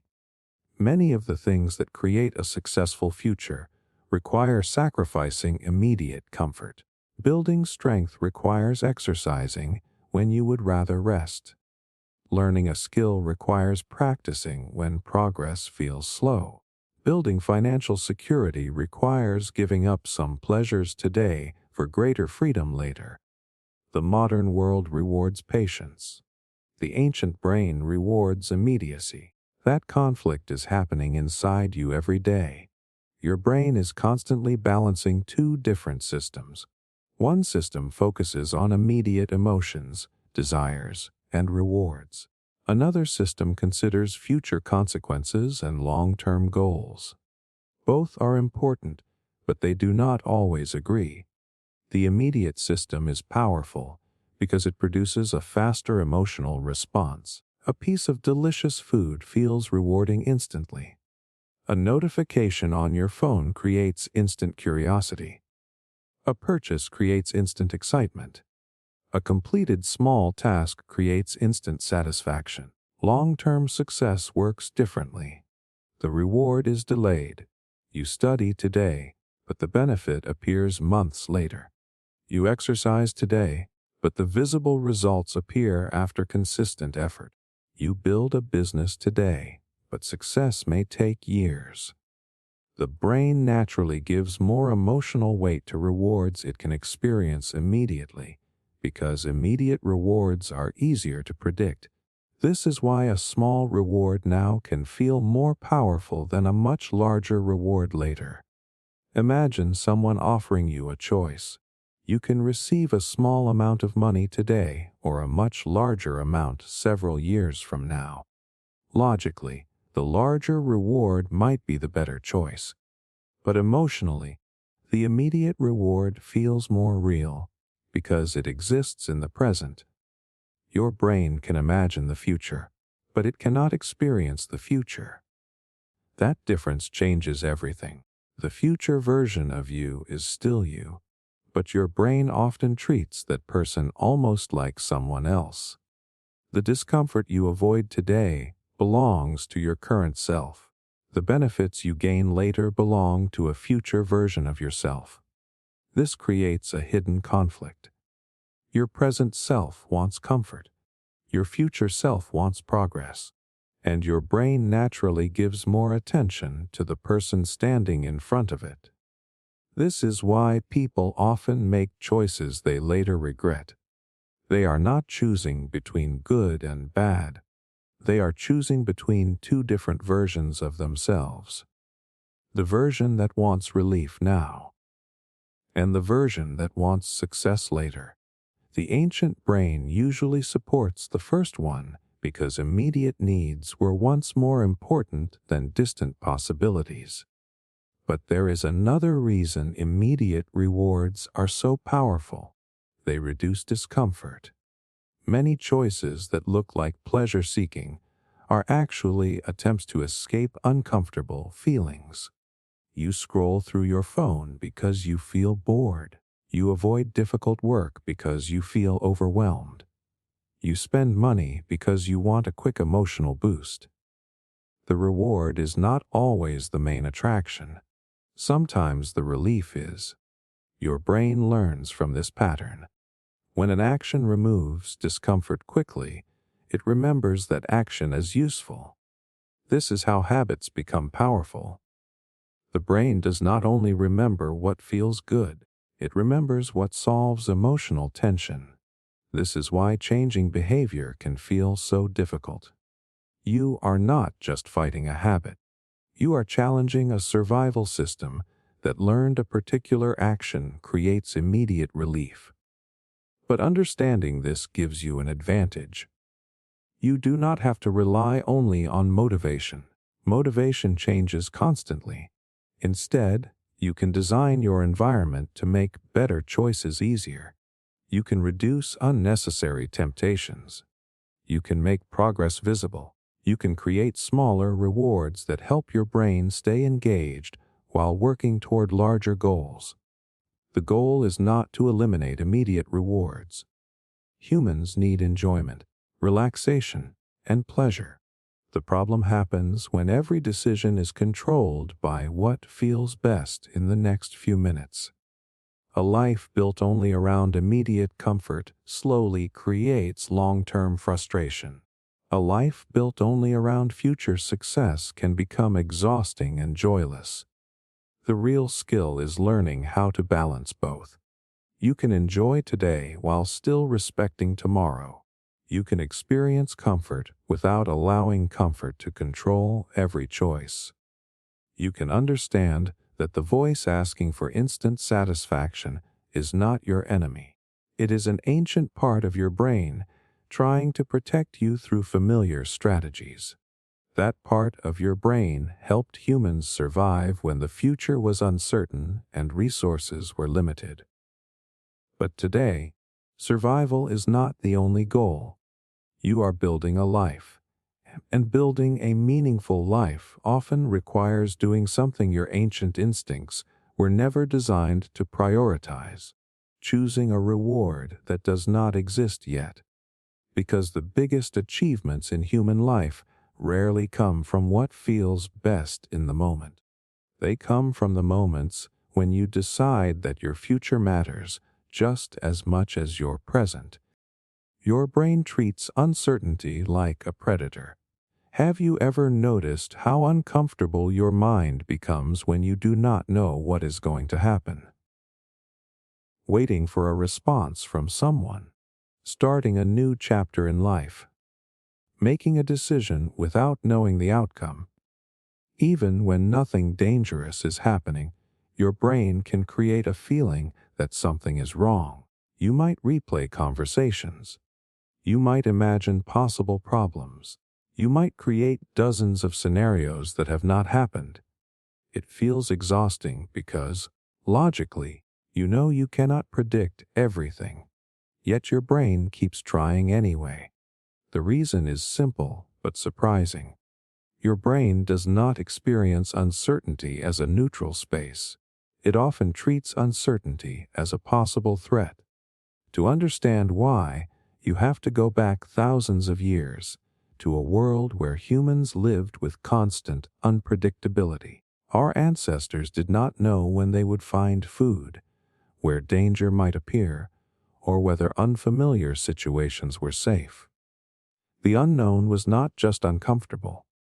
The unknown could be deadly. A person walking through an unfamiliar environment had to constantly ask questions. Is that sound harmless or dangerous? Is that person trustworthy or a threat? Is this area safe or should I leave? The people who ignored uncertainty completely did not survive as often as those who paid attention to possible risks. Evolution shaped the brain to treat unknown situations with caution. This created one of the most powerful abilities humans have: prediction. Your brain is constantly trying to predict what will happen next. It uses memories, experiences, and patterns to create a model of the world around you. This allows you to prepare, make decisions, and avoid problems before they happen. That ability is incredible. It helped humans build civilizations. It helped us plan for the future. It helped us survive. But there is a hidden downside. A brain designed to predict danger can become uncomfortable whenever prediction is impossible. This is why uncertainty can feel physically stressful. Your brain prefers a difficult truth over an unknown possibility because at least the difficult truth can be processed. Uncertainty leaves too many open possibilities, and the brain has to keep working to find an answer. This is why waiting can sometimes feel worse than the actual event. Waiting for test results can feel unbearable. Waiting for someone to make a decision can feel stressful. Waiting to see whether your hard work will succeed can create constant tension. The mind keeps searching because it believes finding an answer will create safety. But sometimes there is no answer yet, and your brain struggles with that.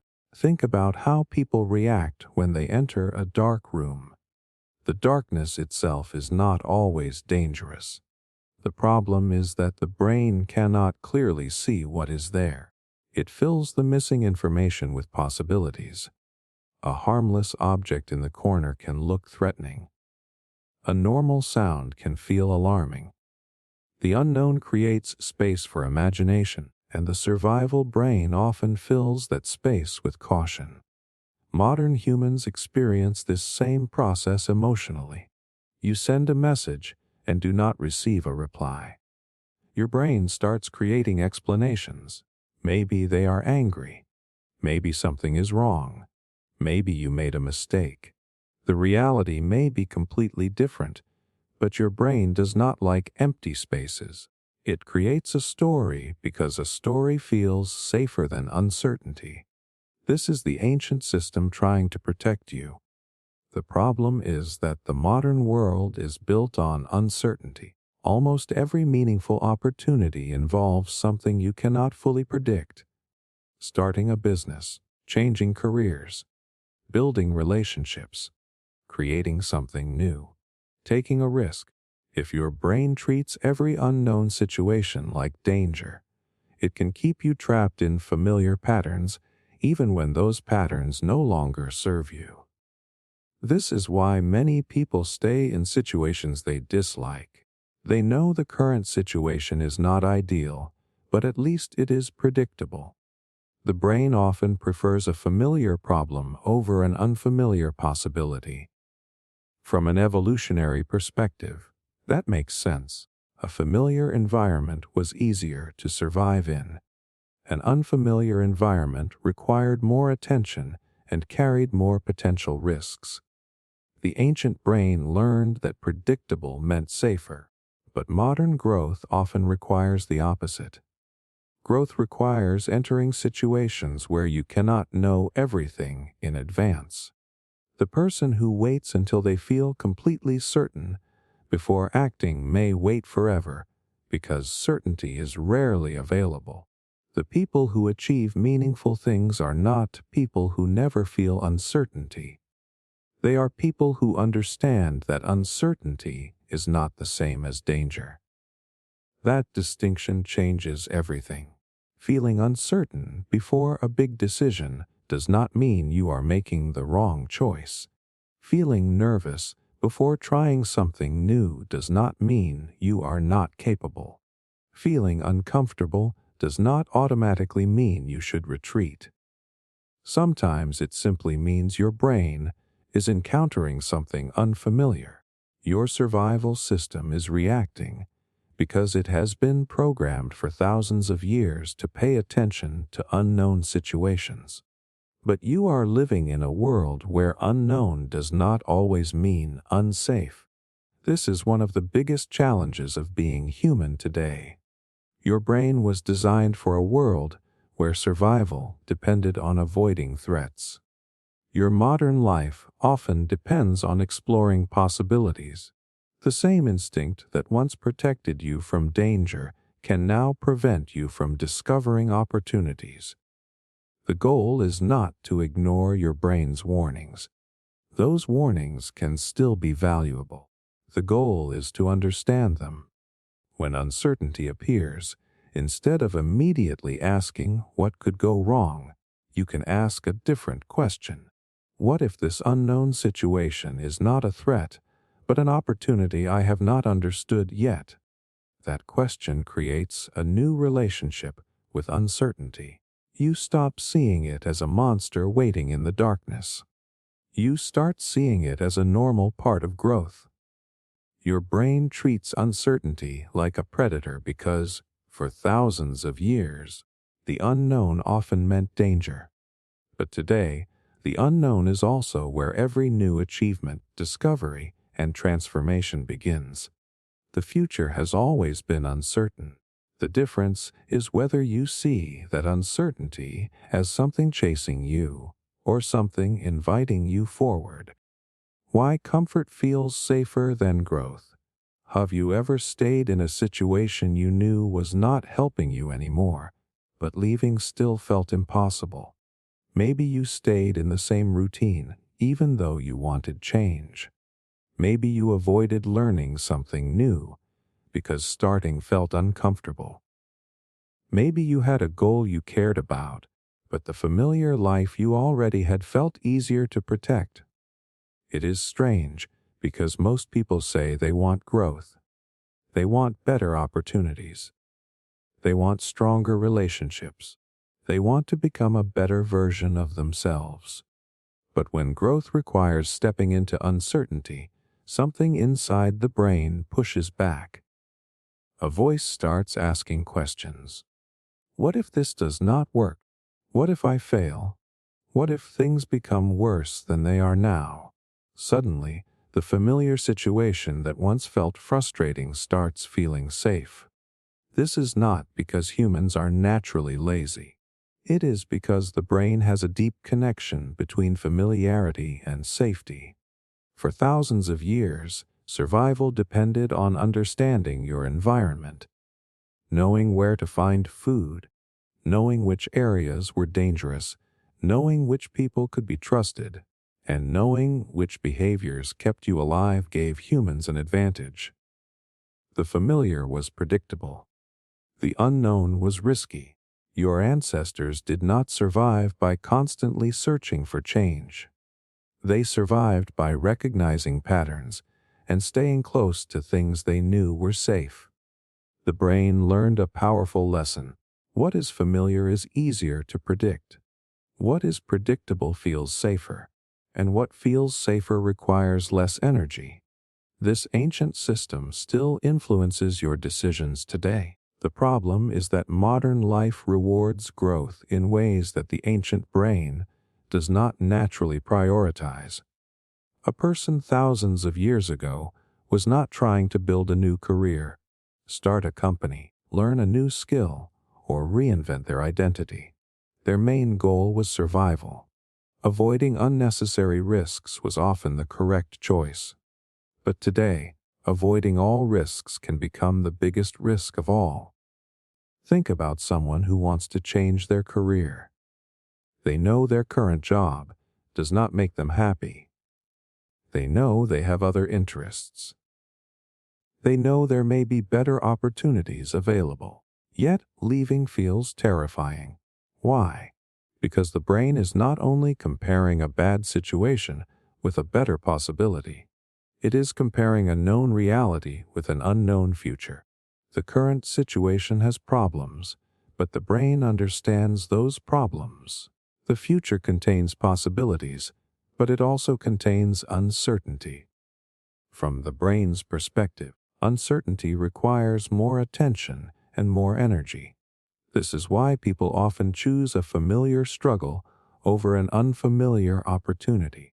The familiar struggle feels manageable because they already know how to survive it. The unknown future feels dangerous because the brain cannot predict the outcome. This same pattern appears in personal growth. Someone wants to become healthier, but changing their habits feels uncomfortable. Someone wants to create something, but sharing their work creates fear.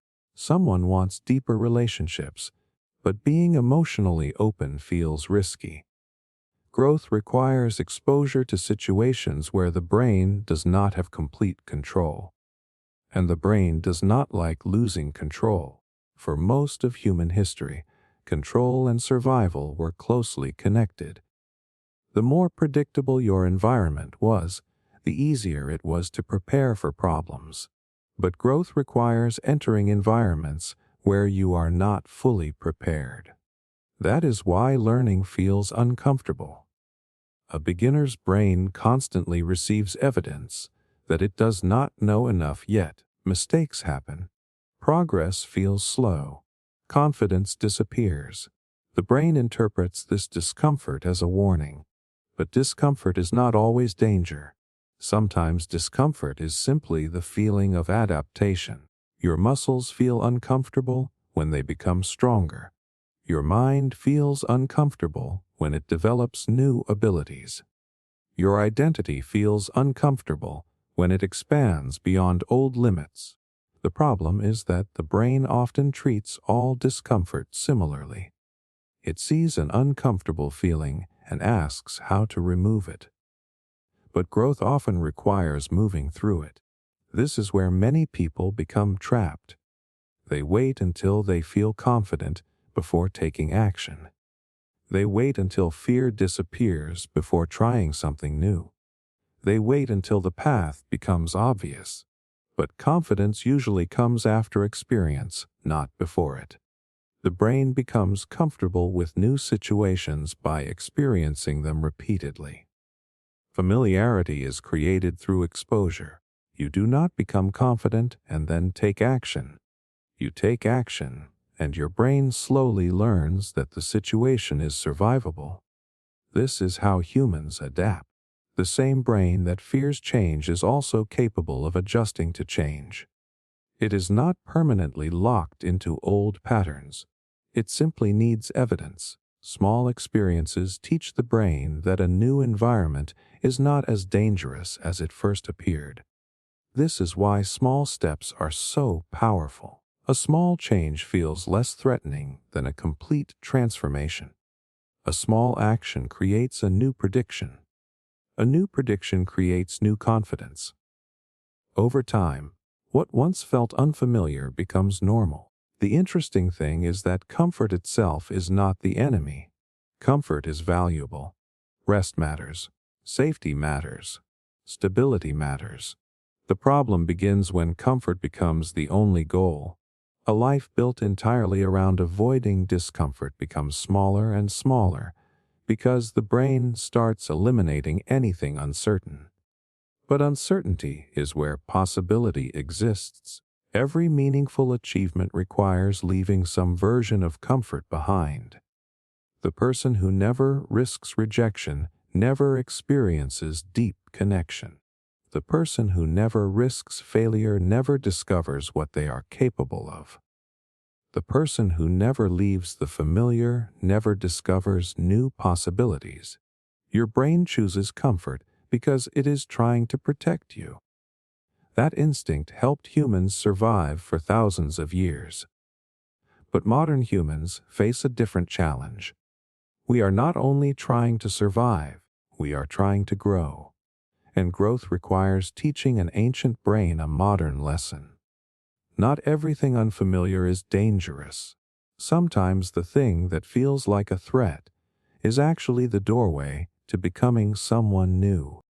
The survival reason you hate change. Have you ever noticed how even positive changes can create stress? You finally get an opportunity you wanted. You move closer to a goal. You enter a new phase of life that should feel exciting. Yet somewhere underneath the excitement, there is a feeling of discomfort. A new job creates anxiety. A new relationship creates uncertainty. A new environment makes you feel unsettled. It is strange because your logical mind understands that change can be good. You know growth requires new experiences.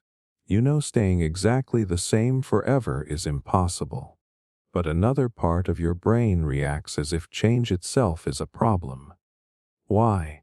Because your brain was not designed to love change. It was designed to protect you from uncertainty. For modern humans, change often means improvement, a better opportunity, a new experience, a chance to create something different. But for thousands of years, change often meant danger. Your ancestors lived in environments where small changes could have serious consequences. A different location could mean unknown predators. A change in weather could threaten survival. A new group of people could represent danger or conflict. A sudden shift in available resources could determine whether someone survived a difficult season. In that world, staying alert around change was not a weakness. It was intelligence. The humans who immediately accepted every unfamiliar situation without caution did not always survive. The humans who noticed changes, evaluated risks, and moved carefully had an advantage.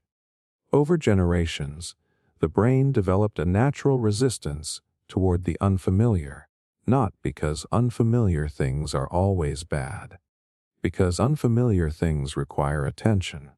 Your brain prefers patterns because patterns save energy. When you repeat the same routines, your brain does not need to analyze every detail. It knows what usually happens next.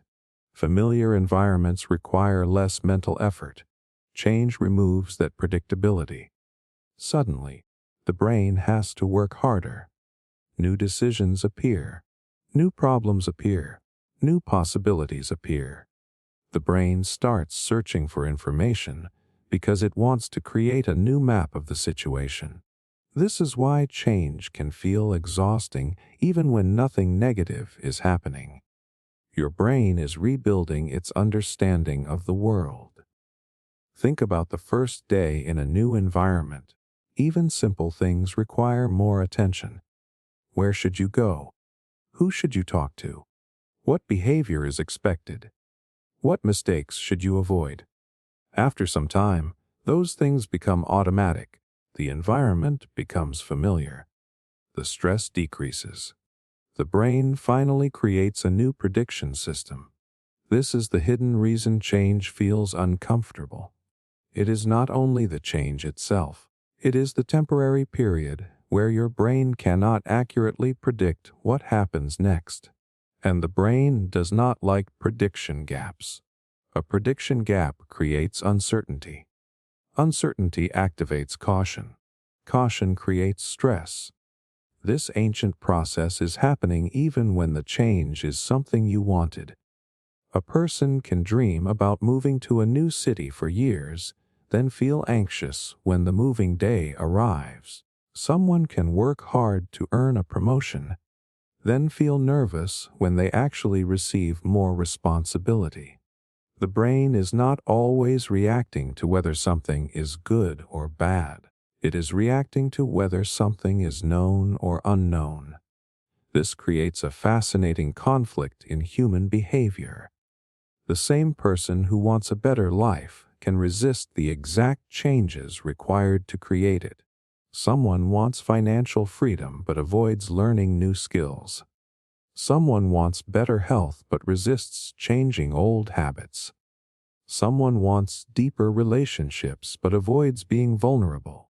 The desire for improvement exists, but the survival system creates resistance. This is why people often misunderstand themselves. They think resistance means they do not truly want the goal, but sometimes resistance simply means the brain is trying to protect them from uncertainty. The problem is that protection and limitation can feel almost identical. A warning system that keeps you away from real danger is valuable. A warning system that keeps you away from every unfamiliar opportunity can quietly shrink your life. The brain does not automatically know the difference. It only knows that something changed. This is where human awareness becomes important. You can recognize the feeling of resistance without automatically obeying it. You can ask yourself a different question. Is this change dangerous, or is it simply unfamiliar? That question separates ancient survival instincts from modern decisions. Because many things that feel threatening today are not actually threats. Learning something new is not a threat. Meeting new people is not a threat. Trying something different is not a threat. Making mistakes is not a threat. They are experiences that create adaptation. And adaptation is something humans are exceptionally good at. The interesting thing about the brain is that it does not need certainty forever. It only needs enough experience to update its predictions. The first time you do something new, your brain says, "This is unknown." After repeating it, the brain says, "This is familiar." Eventually, what once created stress becomes normal. This is how every skill, habit, and transformation begins. Nobody starts with complete confidence. Confidence is created when the brain collects evidence that you can handle something. Change feels uncomfortable because your brain is temporarily missing evidence. But every time you move through change successfully, you teach your brain something important. The unfamiliar is not always dangerous. Sometimes it is simply the next stage of adaptation. Your dislike of change is not a sign that something is wrong with you. It is a survival mechanism that helped humans navigate uncertain environments for thousands of years. But the modern world requires something more. It requires knowing when to trust that ancient alarm system and when to challenge it. Because the same instinct that once protected humans from dangerous changes can also prevent them from experiencing necessary ones. Change feels threatening because your brain was built to protect what is known. But every meaningful transformation in life begins when you prove to your brain that the unknown can be survived. Why your mind constantly searches for threats. Have you ever noticed how your mind can find problems even during peaceful moments? You finally have time to relax, but your thoughts start searching for something to worry about. You remember a mistake you made months ago. You imagine a problem that might happen tomorrow. You start analyzing situations that have not even occurred. It feels like your brain is always looking for something wrong. Many people believe this happens because they are naturally negative or because they overthink too much. But there is a deeper reason behind this behavior. Your brain is not constantly searching for threats because it wants to make you unhappy. It is doing it because survival depended on it. For thousands of years, humans lived in environments where danger could appear without warning. There were predators, unfamiliar people, harsh weather, limited resources, and countless situations where a small mistake could have serious consequences. The human brain evolved in a world where paying attention to threats was one of the most important skills. A person who noticed danger early had time to prepare. A person who ignored danger might not get another chance. Evolution does not reward what feels comfortable. It rewards what keeps organisms alive. This created a powerful system inside the brain that constantly scans the environment for possible problems. It searches for changes, unusual patterns, and anything that might require attention. This system works so quickly that you often notice the result before you notice the process. You suddenly feel uneasy. You suddenly become alert. You suddenly think something might be wrong. The brain has already started analyzing information before your conscious mind catches up. This ability was incredibly useful for our ancestors. Imagine someone walking through a forest thousands of years ago. They hear a strange sound nearby. There are two possibilities. It could be nothing important, or it could be a dangerous animal. The person who assumed nothing was wrong and ignored the sound might face a serious threat. The person who became cautious had a chance to protect themselves. The cost of false alarms was small. The cost of missing real danger was enormous. Because of this, evolution shaped the brain to prefer caution. Your brain would rather create 10 unnecessary worries than miss one serious threat. This is why humans are naturally sensitive to negative information. It is why you notice a strange expression on someone's face faster than a normal expression. It is why one negative comment can stay in your memory longer than many positive ones. It is why uncertainty can feel uncomfortable, even when nothing bad has happened. Your brain is constantly asking a survival question. Could this matter? If the answer might be yes, your attention moves toward it. The problem is that modern life contains many signals that activate this ancient system. Your ancestors had to search for physical threats. Modern humans search for social threats, financial threats, career threats, and emotional threats. A message without a reply can become a threat. A difficult conversation can become a threat. A mistake at work can become a threat. A negative headline can become a threat. The brain uses the same basic alarm system because it does not fully understand that the consequences are different. To your survival system, uncertainty is uncertainty. A possible predator and a possible rejection both create a need for attention. This is why your mind can spend hours analyzing situations that do not deserve that much energy. It is trying to protect you through preparation. If you think through every possible problem, maybe you can prevent something bad from happening. At least that is the logic of the ancient brain. But there is a hidden cost. A brain that is always searching for danger can struggle to recognize safety. You can have a stable life and still feel like something is missing. You can achieve a goal and immediately start worrying about the next problem. You can be surrounded by people who care about you and still focus on possible rejection.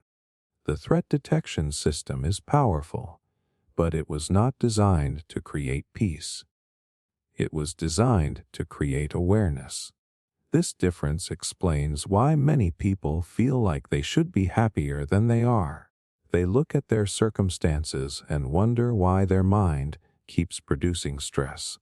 But the mind is not measuring happiness. It is monitoring survival. This does not mean you should ignore problems or pretend everything is perfect. Threat detection is valuable. It helps you prepare, learn, and make better decisions. The challenge is learning when the alarm is useful and when it is simply reacting to an old pattern. A smoke alarm is helpful when there is a fire. It becomes exhausting when it activates every time you cook. Your threat detection system works the same way. The goal is not to remove it. The goal is to understand it. When you notice your mind searching for danger, you can pause and ask a powerful question. Is there a real threat in front of me? Or is my brain simply doing what it evolved to do? That question creates distance between you and the automatic reaction. You begin to realize that every thought is not a warning. Every fear is not a prediction. Every uncomfortable feeling is not evidence that something is wrong. Sometimes it is just an ancient protection system running in a modern environment. Your brain has spent thousands of years learning how to find threats because finding threats helped humans survive. But survival is no longer the only challenge.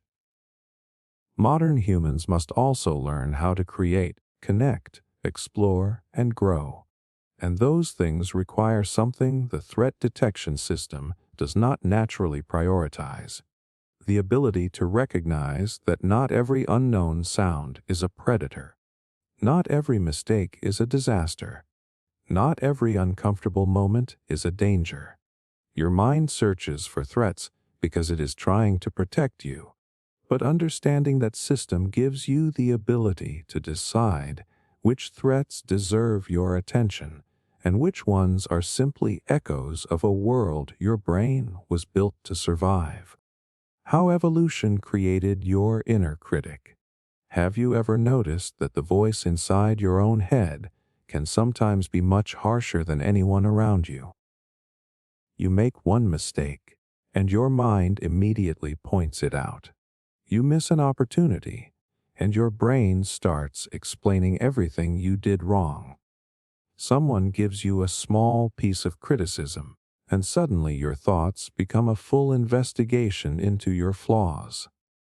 It is strange because nobody else may be judging you that intensely. Yet your own mind can become your biggest critic.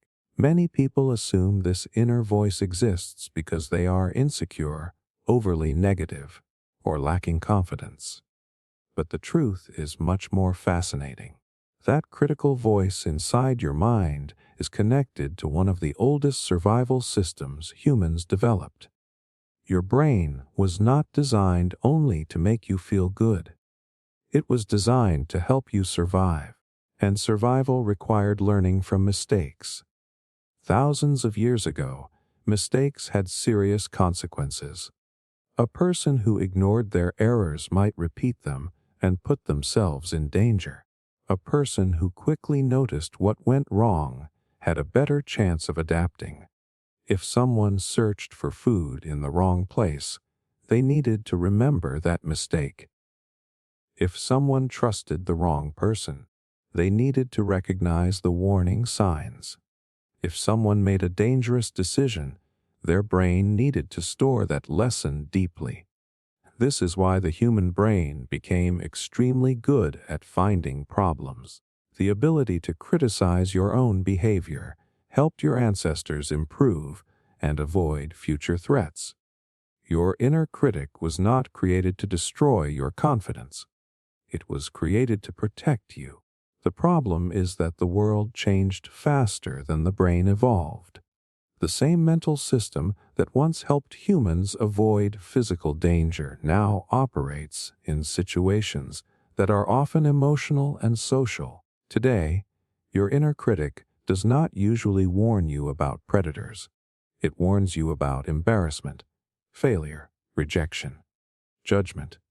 It says things like, what if people think you are not good enough? What if you make a mistake? What if you are not prepared? The goal is still protection. Your brain is trying to prevent painful experiences before they happen. Think about a person preparing for an important presentation. They practice repeatedly, but their mind keeps creating negative possibilities.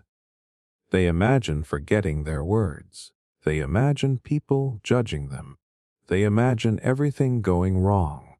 At first, this seems like unnecessary stress, but from the brain's perspective, it is preparation. The mind is creating possible problems so you can avoid them. This same mechanism helped humans survive uncertain environments. A person who considered possible mistakes before taking action had an advantage over someone who acted without thinking about consequences. The brain learned that self-criticism could improve performance, and often it can. A little self-evaluation helps you grow. It helps you notice weaknesses. It helps you become better. But the survival system does not always know when to stop. The inner critic can move from useful feedback into constant attack. Instead of saying, "This action needs improvement," it starts saying, "Something is wrong with you." Instead of helping you learn, it starts making you afraid to try. This happens because the brain often believes stronger messages create stronger protection. A gentle reminder might be ignored. A painful criticism gets your attention. So the mind sometimes uses harsh language because it thinks intensity will keep you safe. This is why people often speak to themselves in ways they would never speak to someone they care about. Their brain believes pressure creates progress, but constant pressure can create the opposite effect. A person who is always afraid of making mistakes may avoid challenges completely. They may stop sharing ideas. They may avoid opportunities where they could fail. The system designed to protect growth begins preventing growth. This is the hidden problem with the inner critic. It is using an ancient strategy in a modern environment. Your brain is still trying to keep you safe from mistakes, but many of today's mistakes are not life-threatening. Making an error does not mean you lose your place in the group. Trying something new does not mean you are putting yourself in danger. Receiving criticism does not mean you are no longer accepted, but the emotional system inside your brain can react as if these things matter for survival. That is why self-criticism can feel so powerful. It is connected to a very old need. The need to belong, the need to improve, the need to avoid threats. Understanding this changes the way you see your inner critic. You do not have to treat it as an enemy. That voice developed for a reason. It is trying to help you. The goal is not to silence it completely. Without self-reflection, humans would stop learning. The goal is to teach it a more accurate understanding of the modern world. When your mind points out a mistake, you can ask whether it is giving useful information or creating unnecessary fear. When your brain predicts failure, you can ask whether it is preparing you or limiting you. When your inner critic becomes loud, you can recognize that it is an ancient protection system, not an objective measurement of your worth. Your brain evolved to find problems because finding problems helped humans survive. But you are not living in the same world as your ancestors. You do not need constant self-attack to improve. You need awareness. The inner critic exists because evolution wanted humans to learn, adapt, and survive. But the same voice that once protected you from danger can become the voice that holds you back. The difference comes from understanding why it exists. Because when you recognize the evolutionary purpose behind your inner critic, You stop automatically believing every negative thought and start choosing which thoughts actually deserve your attention. Why you copy other people without realizing it. Have you ever noticed yourself using a phrase that someone else uses, changing your opinion after hearing someone else's perspective, or even adjusting your behavior depending on who you are around?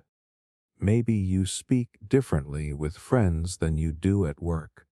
Maybe you start liking a certain style because you see many people wearing it. Maybe you find yourself wanting something simply because everyone around you seems to value it. Most people believe they are completely independent thinkers. They believe their choices come only from their own preferences and personal decisions. But the truth is far more interesting.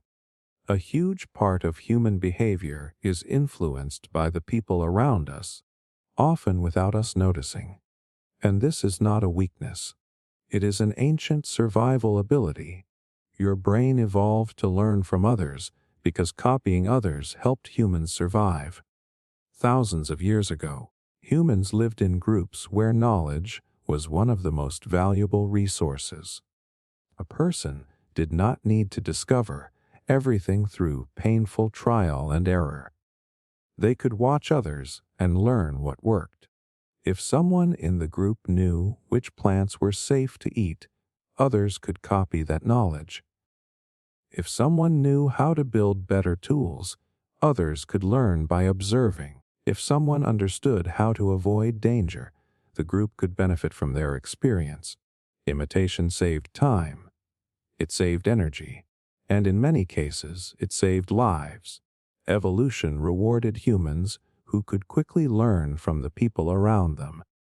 This ability became so deeply connected to the human brain that copying others often happens automatically. Your brain is constantly observing. It is watching expressions, behaviors, reactions, and social patterns. It is collecting information about how people act and what actions receive positive responses. This is why you can enter a room and almost immediately sense the mood without anyone explaining it. Humans are naturally designed to read social environments because understanding the group was essential for survival. Your brain is always asking hidden questions. What is normal here? How should I behave? What does this group value? Who should I trust? These questions happen beneath conscious awareness. This is why people often adapt to the groups they spend time with. You may notice that friends start using similar language, sharing similar attitudes, or developing similar habits. This happens because humans naturally synchronize with their environment. The brain sees the behavior of others as information. If many people are doing something, the brain assumes there may be a reason. From an evolutionary perspective, following the group was often safer than standing completely alone. Imagine a small, human tribe thousands of years ago. If everyone suddenly moved away from an area, there was probably a reason. A person who followed the group had a better chance of avoiding danger. A person who ignored everyone and stayed behind might face risks they did not understand. This created a powerful instinct called social proof. When humans are uncertain, they often look at what others are doing to decide what makes sense. This is why popular choices can feel more attractive. A crowded restaurant can seem better than an empty one. A product used by millions can seem more trustworthy. An opinion shared by many people can feel more convincing. Your brain uses the behavior of others as a shortcut for decision making. And for most of human history, this shortcut was useful. But modern life creates a problem. The same system that helped humans learn from their communities is now exposed to far more people than evolution ever expected. Your ancestors compared themselves with a small group. You can compare yourself with millions. Your ancestors learned from people physically near them. You learn from carefully edited images, videos, and online personalities from around the world. The human brain is still using an ancient system in a completely new environment. This is why trends spread so quickly. This is why people can suddenly become interested in the same ideas, styles, and behaviors at the same time. The brain is not only looking for information, it is looking for belonging. Being similar to others historically increased acceptance within the group. Shared behaviors created trust and cooperation. Standing too far outside group expectations could create social consequences. So your brain developed a strong motivation to fit in. This explains why being different can feel uncomfortable even when you logically believe your choice is correct. The fear of standing out is connected to an ancient need. The need to remain connected. But there is another side to this instinct. Copying others is not only about fitting in, it is also how humans improve. Every skill you have learned came partly from observing someone else. Language, culture, technology, and knowledge are all built through generations of imitation and improvement. Humans became successful because we could learn from each other. The ability to copy is one of our greatest strengths. The challenge is deciding who deserves to influence you, because your brain does not automatically separate useful influence from harmful influence. It simply notices patterns. It notices popularity. It notices approval. That is why awareness matters. When you understand that your brain naturally copies others, you become more intentional about what you absorb. You can ask yourself whether you actually want something, or whether you simply learn to want it because others value it. You can decide whether a belief is truly yours or something you accepted because it was common around you. You can choose your influences instead of being unconsciously shaped by them. Your desire to follow others is not a flaw. It is a survival system that helped humans learn, cooperate, and build civilizations. But the modern world gives that system more information than it was designed to handle. Your brain evolved to learn from the tribe. Now you have the ability to choose which tribe teaches you, because copying others is natural. But choosing who you copy is where human awareness begins. The ancient origins of tribal thinking. Have you ever wondered why humans can become so attached to their groups? Why people defend their team, their community, their beliefs, or their identity with such intense emotion? Sometimes people can disagree about an idea, a symbol, or a group they belong to, and the disagreement feels much bigger than the topic itself. It can feel personal, almost like an attack on who they are. This reaction might seem irrational, but it has a very old origin. The human brain was built for tribal living. For most of human history, survival did not happen alone. Humans lived in small groups where cooperation was not optional. Your group provided protection, food, knowledge, and support. Being connected to others was one of the most important advantages a person could have. But belonging to a group also created another challenge. You needed to know who was with you and who was not. The brain developed systems to quickly recognize allies and potential threats. This was the beginning of tribal thinking. Thousands of years ago, a human group was not just a social circle. It was a survival network. The people around you were the ones who helped you find resources, defend against danger, and survive difficult conditions. A person who trusted the right people had a better chance of surviving. A person who trusted the wrong people could face serious consequences. Because of this, evolution shaped the brain to pay close attention to group identity. Who belongs here? Who can I trust? Who shares my goals? Who might be a threat? These questions were not philosophical ideas for our ancestors. They were survival questions. This is why humans naturally divide the world into groups. Us and them. Our people and other people. Those who understand us and those who do not. The brain does this because categories make the world easier to understand.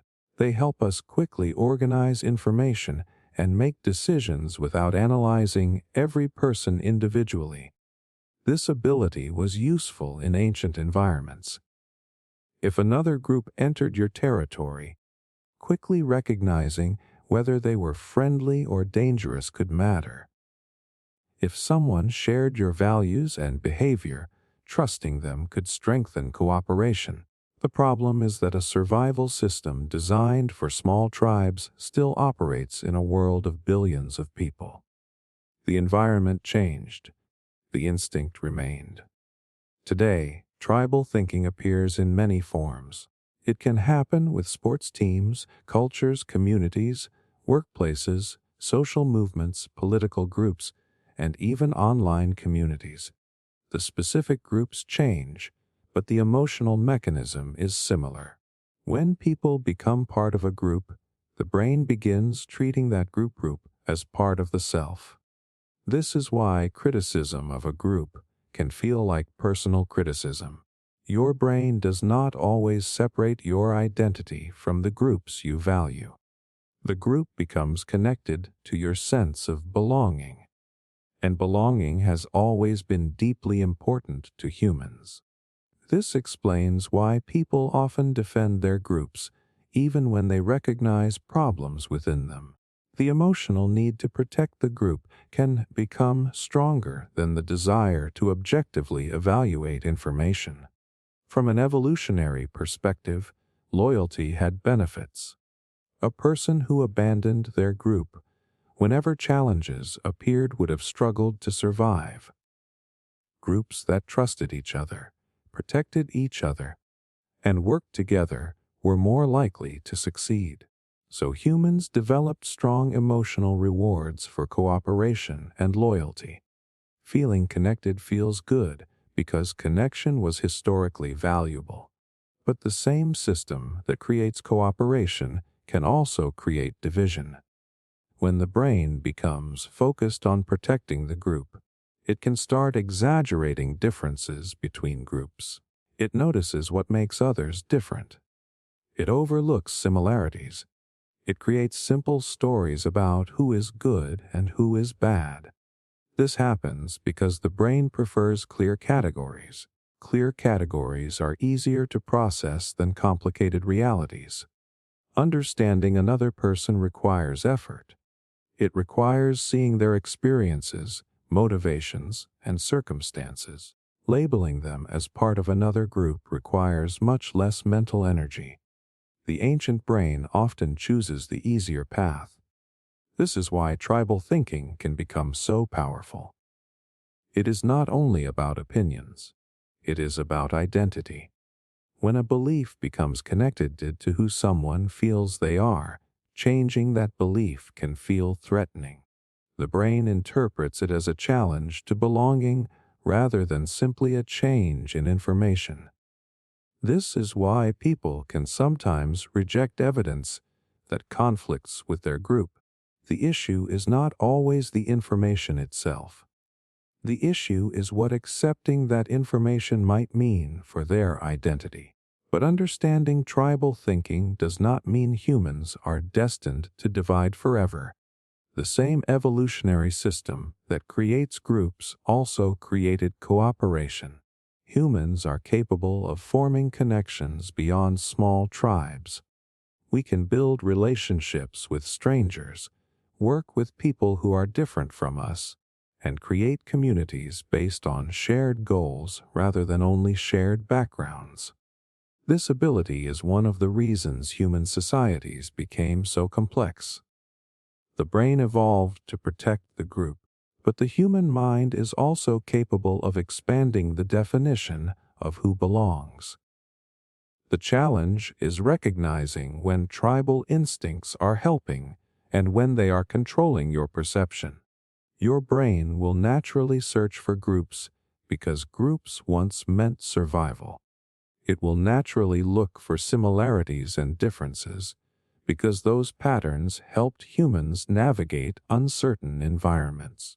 But modern humans have a unique ability. We can observe those instincts instead of blindly following them. We can ask whether a group identity is helping us cooperate or encouraging unnecessary conflict. We can recognize that someone outside our group is still a person with similar fears, hopes, and desires.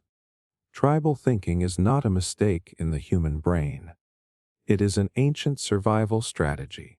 It helped humans create communities, protect each other, and pass knowledge across generations. But the world has changed. The groups are larger, the connections are wider, and the biggest challenge for modern humans is learning how to use an ancient tribal brain in a world where cooperation must extend far beyond the original tribe. Why your brain loves gossip. Have you ever noticed how difficult it is to ignore a surprising piece of information about someone else? You hear a story about a friend, a coworker, a celebrity, or even a stranger, and suddenly your attention becomes stronger. You want to know what happened. You want more details. You want to understand why that person acted the way they did. Many people think gossip is just a bad habit. They believe it is simply people being curious, judgmental, or wasting time talking about others. But the truth is much more interesting. The human brain developed a powerful attraction toward social information because knowing what other people were doing was once essential for survival. For thousands of years, humans lived in small groups where relationships determined almost everything. Your ability to understand other people affected your safety, your resources, and your place within the group. Knowing who could be trusted mattered. Knowing who was helpful mattered. Knowing who might create problems mattered. Gossip was not just entertainment. It was information. Imagine a small human community thousands of years ago. Someone in the group breaks a promise, refuses to help others, or behaves aggressively. If nobody notices these patterns, that person may continue causing problems. But if the group shares information, others can adjust their behavior and protect themselves. Social information helped humans navigate complex relationships. The brain learned that information about other people was valuable. This is why humans are naturally drawn to stories about people. Our minds are built to analyze behavior. Why did they do that? What are they thinking? Can they be trusted? What can I learn from this? These questions helped our ancestors survive social environments where cooperation was necessary. The human brain became like a social prediction machine. It constantly studies people around you, their expressions, their words, their actions, their reputation. Your brain is always collecting information about the social world because your position within that world affects your opportunities and relationships. This is why gossip captures attention so easily. It combines several things the brain naturally values: people, information, unexpected events, potential lessons. A story about another person is not just a story. Your brain treats it as data. It asks, what does this reveal about human behavior? What does this teach me about this social environment? Who should I trust? Who should I avoid? This is the ancient purpose behind our curiosity about others. But there is another reason gossip feels rewarding. The brain is highly interested in social comparison. Humans naturally compare themselves with others because understanding your position within a group was important for survival. Knowing who had influence, who had skills, and who had social power helped people navigate their communities. Gossip often provides this information. It reveals relationships. It reveals conflicts. It reveals status. It shows who is respected and who is struggling. The brain pays attention because social information can affect how you should behave. But modern life has changed the environment where this instinct operates. Our ancestors shared information within small groups. Today, humans have access to endless streams of information about people they will never meet. A person thousands of years ago might hear a few stories about people in their community. A modern person can spend hours consuming stories about strangers around the world. The brain is still responding to social information as if every detail might matter personally. This is why celebrity news, online drama, and social conflicts can become so addictive. Your brain is receiving signals that feel socially important. It is watching relationships. It is tracking reputation. It is analyzing conflict. The problem is that modern information systems can provide far more social information than the brain was designed to process. You can become emotionally invested in situations that have no direct connection to your own life. Your brain reacts because it cannot always separate useful social information from endless entertainment. But gossip itself is not automatically harmful.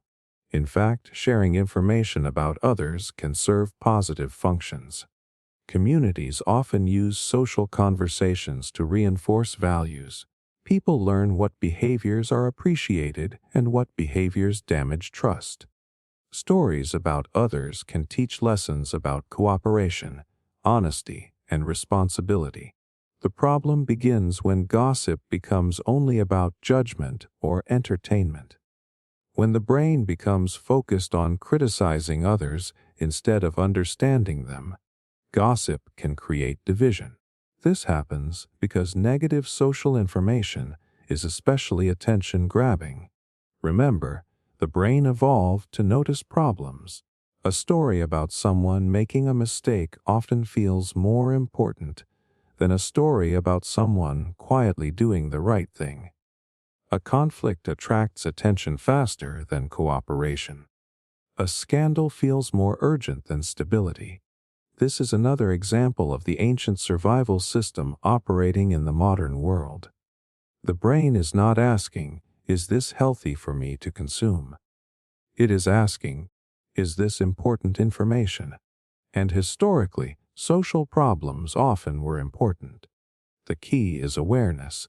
When you feel drawn into gossip, it helps to recognize what your brain is responding to. You are not simply being distracted. You are experiencing an ancient curiosity system designed to understand the people around you. That system helped humans survive by creating stronger social awareness. But today, you have the ability to choose what information deserves your attention. Not every story about another person helps you. Not every conflict needs your emotional energy. Not every piece of social information improves your life. Your brain loves gossip because humans evolved as deeply social creatures. Understanding other people helped our ancestors survive, cooperate, and build communities. But the modern challenge is learning the difference between useful social knowledge and endless distraction. Because your brain will always be curious about people. The question is whether that curiosity is helping you understand the world or simply pulling you away from your own. The evolutionary purpose of anxiety. Have you ever experienced anxiety before something important, even when you know you are not in immediate danger? Your heart starts beating faster. Your thoughts become louder. You imagine everything that could go wrong. A simple situation begins to feel like a major threat. Maybe it happens before a conversation, before a decision, before a new opportunity. And the confusing part is that nothing has actually happened yet. The danger exists only in your mind. So why does your brain create such a powerful reaction to something that has not even occurred? Because anxiety was never designed to make you comfortable.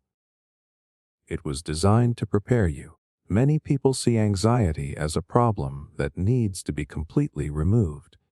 They believe that a calm mind is one that never worries, never doubts, and never feels nervous. But from an evolutionary perspective, anxiety is not a failure of the brain. It is one of its most advanced survival systems. Thousands of years ago, humans lived in an unpredictable world. Danger could appear suddenly. Resources were limited. The environment was constantly changing. A person who only reacted after a problem happened was already at a disadvantage. Survival required anticipation. The brain needed to think ahead. It needed to imagine possible dangers before they appeared. This ability allowed humans to prepare. A person could notice signs of approaching danger. They could store food before difficult seasons. They could avoid risky situations. They could create plans for uncertain futures. Anxiety is connected to this ability. It is the brain's future simulation system. It asks a simple question: what could go wrong? At first, that question sounds negative. But throughout human history, that question saved lives. Imagine an early human preparing to travel into unfamiliar territory.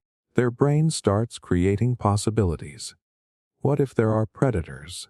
What if food is unavailable? What if the area is unsafe? These thoughts create discomfort, but they also encourage preparation. The person checks their supplies. They move carefully. They stay alert. The anxiety creates action. That was the purpose. The problem is that modern humans live in a world where the same system can activate without a real physical threat. Your brain still uses ancient survival machinery. But the dangers have changed. Your ancestors worried about predators. You worry about presentations, deadlines, social judgment, financial problems, and uncertain futures. The brain treats many of these situations with the same basic response because they share one important feature. They involve uncertainty. And uncertainty has always been something the brain takes seriously. The brain does not like situations where it cannot predict the outcome. Prediction creates a sense of control. When the future feels unclear, anxiety appears because the brain starts searching for ways to reduce risk. This is why anxious thoughts often repeat. What if this happens? What if that happens? What if I make a mistake? The brain believes that thinking through every possibility will create safety. It is trying to solve uncertainty. But sometimes there is no problem to solve yet. The mind is preparing for a future that may never arrive. This is where anxiety becomes exhausting. A system designed to help you prepare can start keeping you trapped in constant preparation. Think about someone who wants to start something new. They have an idea. They have motivation. They have a goal.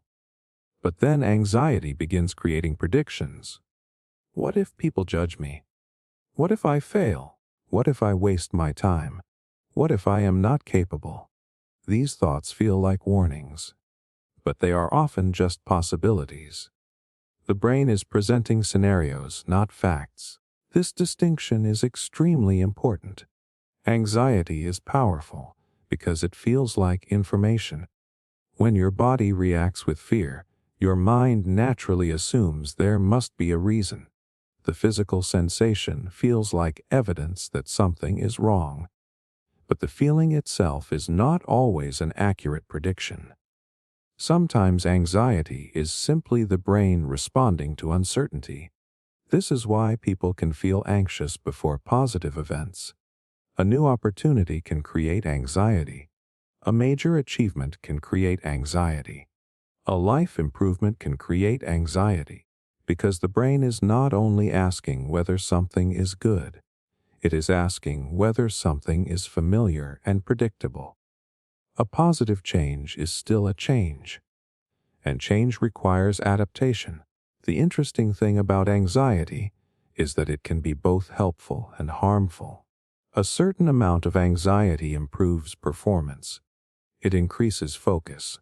It encourages preparation. It reminds you that something matters. Someone who feels no concern before an important event may not prepare properly. The problem is not anxiety itself.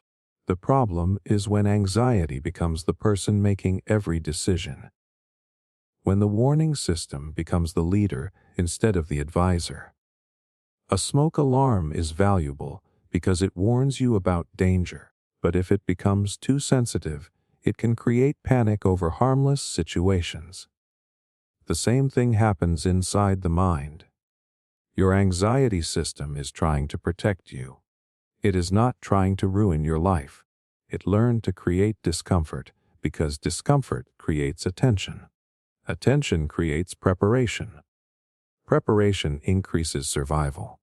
That system worked incredibly well for thousands of years, but modern humans need to update how they respond to it. When anxiety appears, the goal is not to immediately believe it. The goal is to understand it. You can ask yourself, is there a real problem happening right now? Or is my brain preparing me for a possibility? That simple question creates space between the feeling and the reaction. You begin to see anxiety as a message rather than a command. Your brain evolved anxiety because humans needed a way to prepare for uncertain futures. It helped people survive dangerous environments. It helped humans plan, adapt, and avoid threats. But the modern challenge is learning when preparation becomes unnecessary fear. Because anxiety is not proof that something is wrong. Sometimes it is proof that your brain is doing exactly what it evolved to do. It is looking ahead. It is searching for possibilities. It is trying to protect you. The goal is not to eliminate that ancient system. The goal is to learn how to guide it. Because anxiety was never meant to control your life. It was meant to help you survive it. Why your memory is biased toward negative experiences. Have you ever noticed how one painful moment can stay in your mind for years, while dozens of good moments slowly disappear? You might remember an embarrassing mistake from a decade ago with incredible detail. You might still think about a harsh comment someone made long ago. But the small moments of kindness, success, and happiness that happened around the same time can feel much harder to remember. It seems unfair. Why does the mind hold on to the things that hurt us? Why does one negative experience sometimes feel stronger than many positive ones combined? The reason is connected to the way human memory evolved. Your brain does not store memories only to help you remember the past. It stores memories to help you survive the future. Every memory is information. And throughout human history, some information was more valuable than other information. A pleasant experience was enjoyable. A dangerous experience was useful. If your ancestors discovered that a certain area contained a threat, remembering that information could prevent future harm. If they learned that a certain food was dangerous, forgetting that lesson could have serious consequences. The brain evolved to prioritize experiences that carried survival value. This created a natural bias toward negative events. Not because the brain wants you to suffer, because remembering problems helped humans avoid repeating them. Imagine an early human finding a safe source of food. That experience is useful. But now imagine that same person eating something harmful and becoming sick. Which memory needs to be stronger? The second one. Forgetting a positive experience might mean missing an opportunity. Forgetting a dangerous experience could mean repeating a mistake that threatens survival. Evolution shaped the brain to treat negative information as urgent. This is why emotionally intense experiences often become deeply connected to memory. Your brain pays attention when something feels important: fear, pain, embarrassment, loss, rejection. These experiences create strong emotional signals, and those signals tell the brain that the information may be important to store. This is why you can remember a humiliating moment from years ago, but struggle to remember an ordinary afternoon from last month. The brain is not trying to create a balanced record of your life. It is creating a survival database. It is collecting lessons. It is asking, what should I avoid next time? What mistake should I remember? What danger should I recognize faster? This ancient system was incredibly useful, but modern life creates a problem. The same memory system that helped humans avoid physical dangers now stores many emotional experiences as if they are survival lessons. A person criticizes you. You fail at something important. Someone rejects you.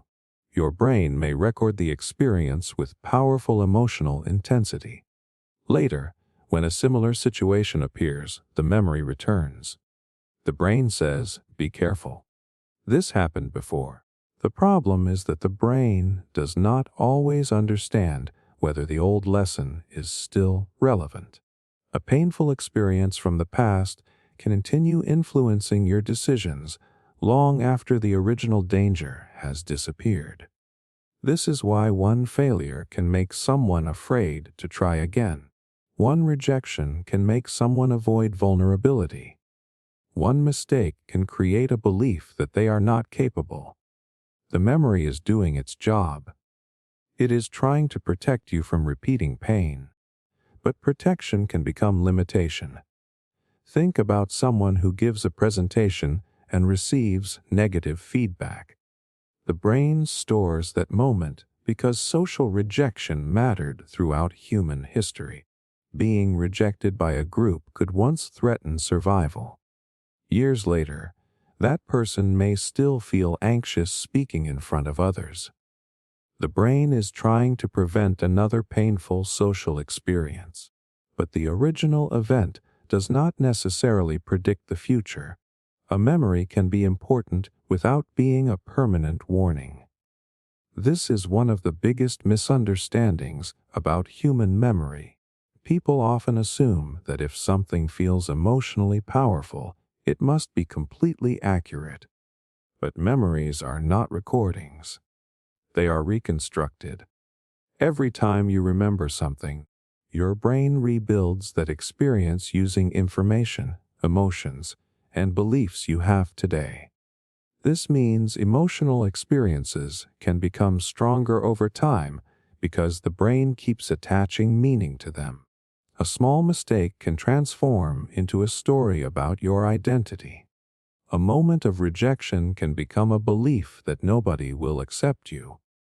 A difficult experience can become evidence that you are not capable. The event may have been temporary.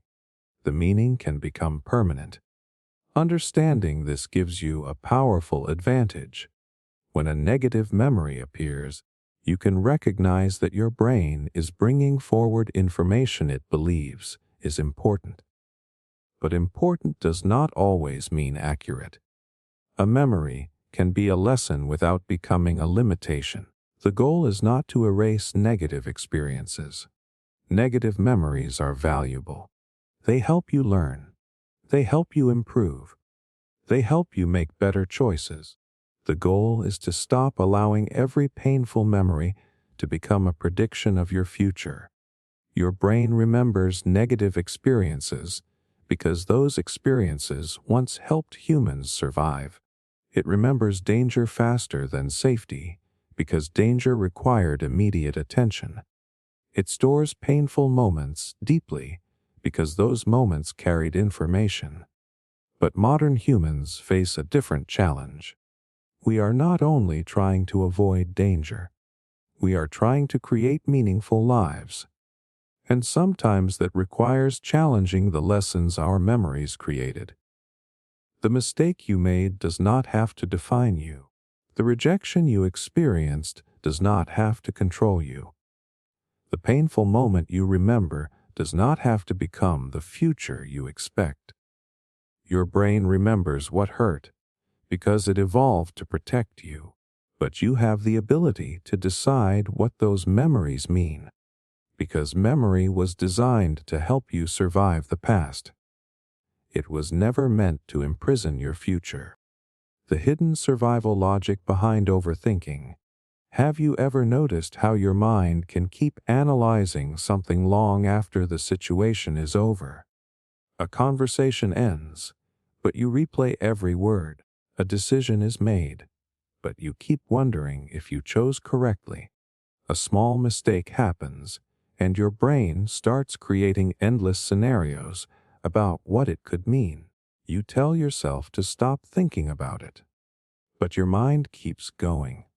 It searches for answers. It searches for explanations. It searches for a way to prevent the same thing from happening again.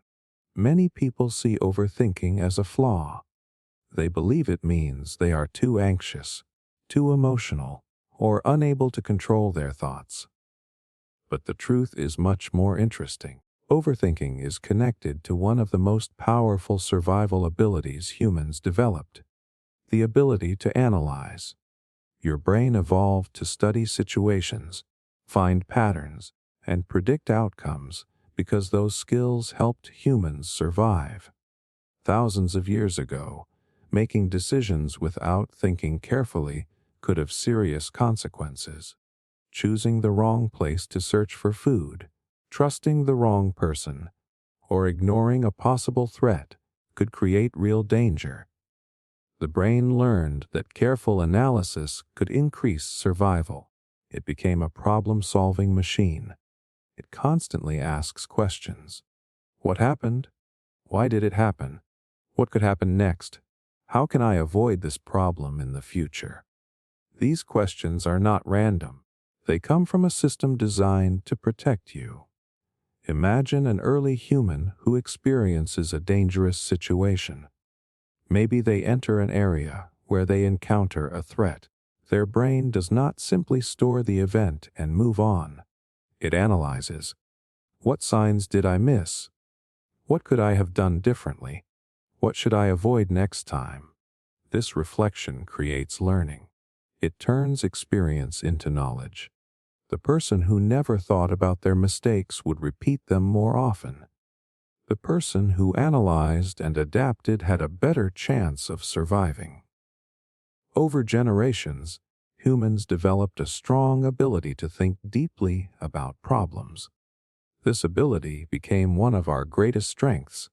It allowed us to create tools, build societies, solve complex challenges, and imagine future possibilities. But the same system that helps humans solve problems can also become trapped in endless thinking. This is where overthinking begins. The brain is designed to find solutions, but not every problem has an immediate solution. Some situations involve uncertainty. Some situations involve emotions. Some situations involve things outside your control, and the brain struggles with problems it cannot completely solve. So it keeps returning to them. It searches for a missing piece, a better explanation, a different outcome, a way to create certainty. This is why people replay conversations in their minds. The brain is trying to find information that could improve future social outcomes. Maybe I should have said something differently. Maybe they misunderstood me. Maybe I made a mistake. These thoughts may feel exhausting, but underneath them is a survival question. How do I protect my relationships? For thousands of years, social connection was essential for survival. Being accepted by a group increased safety and access to resources. Conflict and rejection could create serious problems. The brain learned to pay close attention to social situations. A small interaction could contain important information. Today, the same system activates during everyday moments. A message without a reply, a short conversation, a change in someone's behavior. Your brain starts analyzing because it believes understanding the situation will help you stay safe. But modern life creates endless opportunities for this system to run. You can analyze every comment, every decision, every possibility, every future outcome.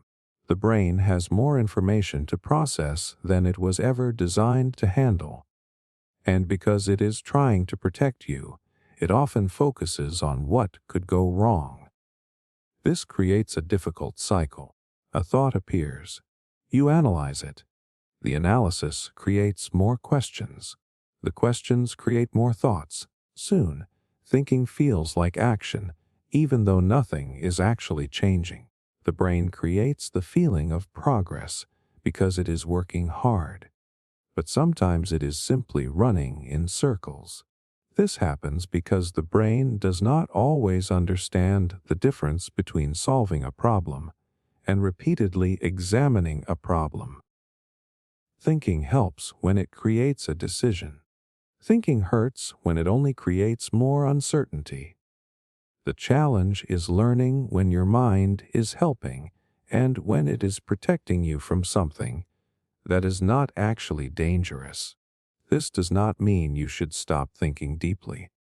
Deep thinking is one of humanity's greatest abilities. The same mind that overthinks also creates ideas, discovers solutions, and imagines possibilities. The goal is not to eliminate thought. The goal is to guide it. When your mind starts replaying the same situation repeatedly, you can ask, am I discovering something new? Or am I repeating information I already know? That question changes your relationship with your thoughts. You begin to recognize that your brain is not trying to torture you. It is trying to solve a problem. It is using an ancient survival strategy. The problem is that modern problems often cannot be solved through endless analysis. Sometimes the answer comes from action. Sometimes it comes from acceptance. Sometimes it comes from allowing uncertainty to exist. Your brain evolved to think deeply because careful thinking helped humans survive unpredictable environments. It helped our ancestors learn from mistakes. It helped them prepare for danger. It helped them make better choices. But the modern challenge is understanding that not every thought requires a response. Not every possibility requires preparation. Not every uncertainty requires a solution. Overthinking exists because your brain is trying to protect you with the same system that helped humans survive for thousands of years. But survival is not only about avoiding mistakes. It is also about moving forward. And sometimes the most intelligent thing your brain can learn is that thinking more is not always the same as solving more. Why scarcity makes you irrational. Have you ever noticed how differently you think when you feel like you might lose something? When time is running out, money feels limited, or an opportunity seems like it may disappear, your decisions can suddenly become more emotional and less logical. A small problem starts feeling much bigger. A simple choice feels urgent. Your mind becomes focused on one thing and ignores everything else. This reaction is not random. Your brain has a deep survival response to scarcity. Scarcity changes the way humans think because, for thousands of years, limited resources meant danger. Our ancestors lived in environments where resources were never guaranteed. Food could become unavailable. Shelter could become unsafe. A lost opportunity could have serious consequences. The human brain evolved to pay special attention when something valuable became limited. Because scarcity often meant survival was at risk. Imagine an early human group during a difficult season. Food supplies are decreasing. The environment is becoming harsher. The group cannot waste energy treating the situation casually. Their brains need to focus. Where can we find resources? How can we protect what we have? What should we do next? This intense focus helped humans survive. When something important was limited, the brain increased attention toward it. The problem is that the same system still operates today, even when the threat is not truly about survival. Modern humans experience scarcity in many forms: limited time, limited opportunities, limited attention, limited social approval. The brain reacts because it recognizes the pattern. Something important feels unavailable. Something valuable feels threatened. Something might be lost, and the survival system activates. This is why scarcity can make people behave differently. When the brain detects scarcity, it narrows focus. This is sometimes called tunnel vision. Your attention becomes concentrated on the missing resource. If you are worried about money, your mind becomes focused on money problems. If you are running out of time, your mind becomes focused on the deadline. If you fear losing an opportunity, your mind becomes focused on that single possibility. This focus can be useful because it helps you solve urgent problems. But it also creates a hidden disadvantage. You may stop seeing the bigger picture. Your brain becomes so focused on what is missing that it ignores other important information. This is why scarcity can lead to irrational decisions. The brain is not trying to make the best long-term decision. It is trying to solve the immediate shortage. Think about someone who feels financially stressed. Their mind is constantly focused on paying the next bill. Because the immediate problem feels urgent, long-term planning becomes harder. Saving money, learning new skills, or making strategic decisions can become difficult because the brain is using most of its attention to handle the current threat. The problem is not that the person does not understand what they should do. The problem is that scarcity consumes mental space. Your brain has limited attention. When one concern becomes overwhelming, fewer resources remain available for other types of thinking. This is why scarcity can create a cycle. A person experiences a shortage. The shortage captures their attention. The limited attention makes problem solving harder. Poor decisions create more problems. The shortage becomes even stronger. The same pattern appears with time. When people feel extremely busy, they often become less effective. They rush decisions. They forget important details. They focus only on what is urgent and ignore what is important. The brain is responding to pressure. It believes immediate action is necessary. This ancient system was useful when survival depended on responding quickly. But modern challenges often require patience and planning. Scarcity creates urgency even when urgency is not the best strategy. This is why marketers and businesses understand the power of limited availability. When people hear that something is running out, the brain pays more attention. The possibility of loss activates stronger emotions than the possibility of gain. Humans are naturally sensitive to losing valuable things. From an evolutionary perspective, this makes sense. Losing a resource that you depended on could be dangerous. The brain became highly motivated to prevent loss. But in modern environments, this instinct can be manipulated.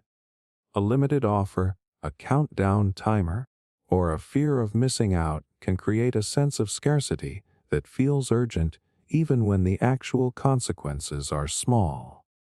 The brain reacts before logic has time to evaluate the situation. This is why scarcity is so powerful. It changes perception. Something can seem more valuable simply because it appears harder to obtain.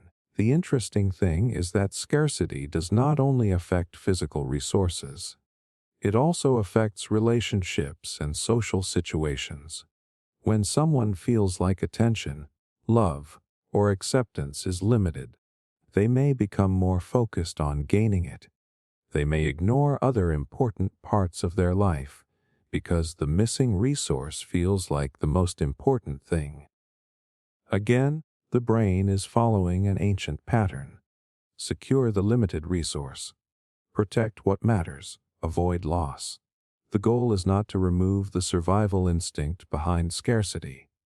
That instinct is valuable. Scarcity awareness helps humans prepare, conserve resources, and solve important problems. The challenge is recognizing when the brain is responding appropriately and when it is creating unnecessary tunnel vision.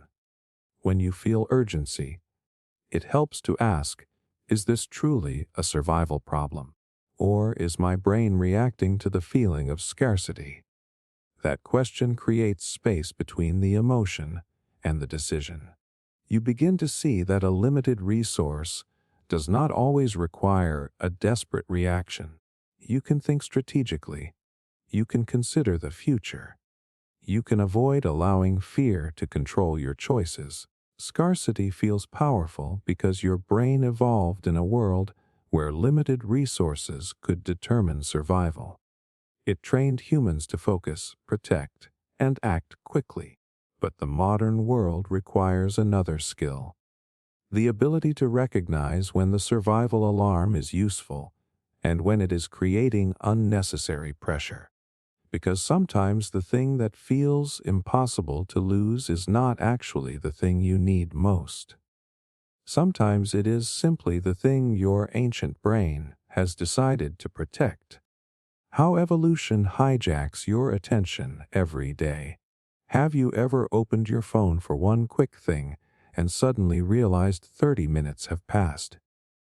You start watching one video, reading one headline, or checking one notification, and before you know it, your attention has been pulled somewhere completely different from where you intended to go.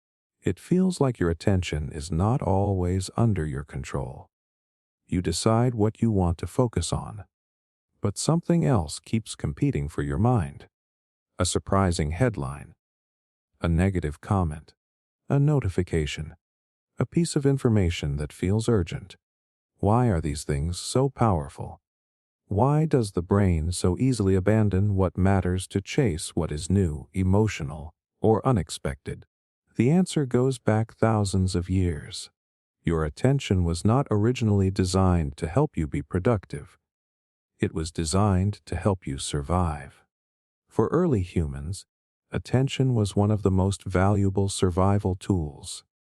The ability to notice important information quickly could determine whether someone found food, avoided danger, or recognized an opportunity. The brain had to constantly decide what deserved focus. A strange sound in the environment, a sudden movement nearby, a change in another person's behavior. These signals mattered. Missing them could have consequences. Because of this, evolution shaped the brain to prioritize certain types of information. Things that are new, things that are emotionally intense, things that might represent danger, things that could create an advantage. Your attention system developed around survival, not around modern goals like studying, creating, or doing deep work. This creates a conflict. The things that are most important for your future are not always the things that feel most urgent to your ancient brain. Writing a book is not immediately threatening. Learning a skill does not create a sudden survival signal. Building a healthier lifestyle does not always provide instant emotional feedback. But a negative comment, a surprising piece of news, or a social conflict creates immediate attention. Your brain notices because these things historically mattered. This is why negative information is so powerful. A threat required quick action. A danger ignored could create serious consequences. A positive event could often wait. A threat could not. The brain learned to prioritize anything that might require a response. This is why you might scroll through dozens of positive updates and barely remember them, but one alarming headline can stay in your mind all day. Your attention system is not asking, "Is this good for my goals?" It is asking, "Could this matter for my survival?" That is an ancient question operating in a modern environment. The problem is that modern technology is extremely good at triggering these old systems. Platforms compete for attention by using information that creates strong reactions: surprise, curiosity, anger, fear, excitement. These emotions capture attention because the human brain evolved to respond to them. The environment changed. The brain did not. Your ancestors encountered occasional moments of high importance. You can now experience hundreds of attention-grabbing signals every day. The same system that once helped humans notice rare dangers is now exposed to constant stimulation. This is why attention has become one of the most valuable resources in modern life. Where your attention goes, your energy follows. What you repeatedly focus on shapes what your brain considers important. The brain learns from repetition. If you constantly focus on threats, your brain becomes better at finding threats. If you constantly focus on comparison, your brain becomes better at noticing what others have. If you constantly chase small rewards, your brain becomes better at seeking immediate stimulation. Your attention does not simply observe your environment.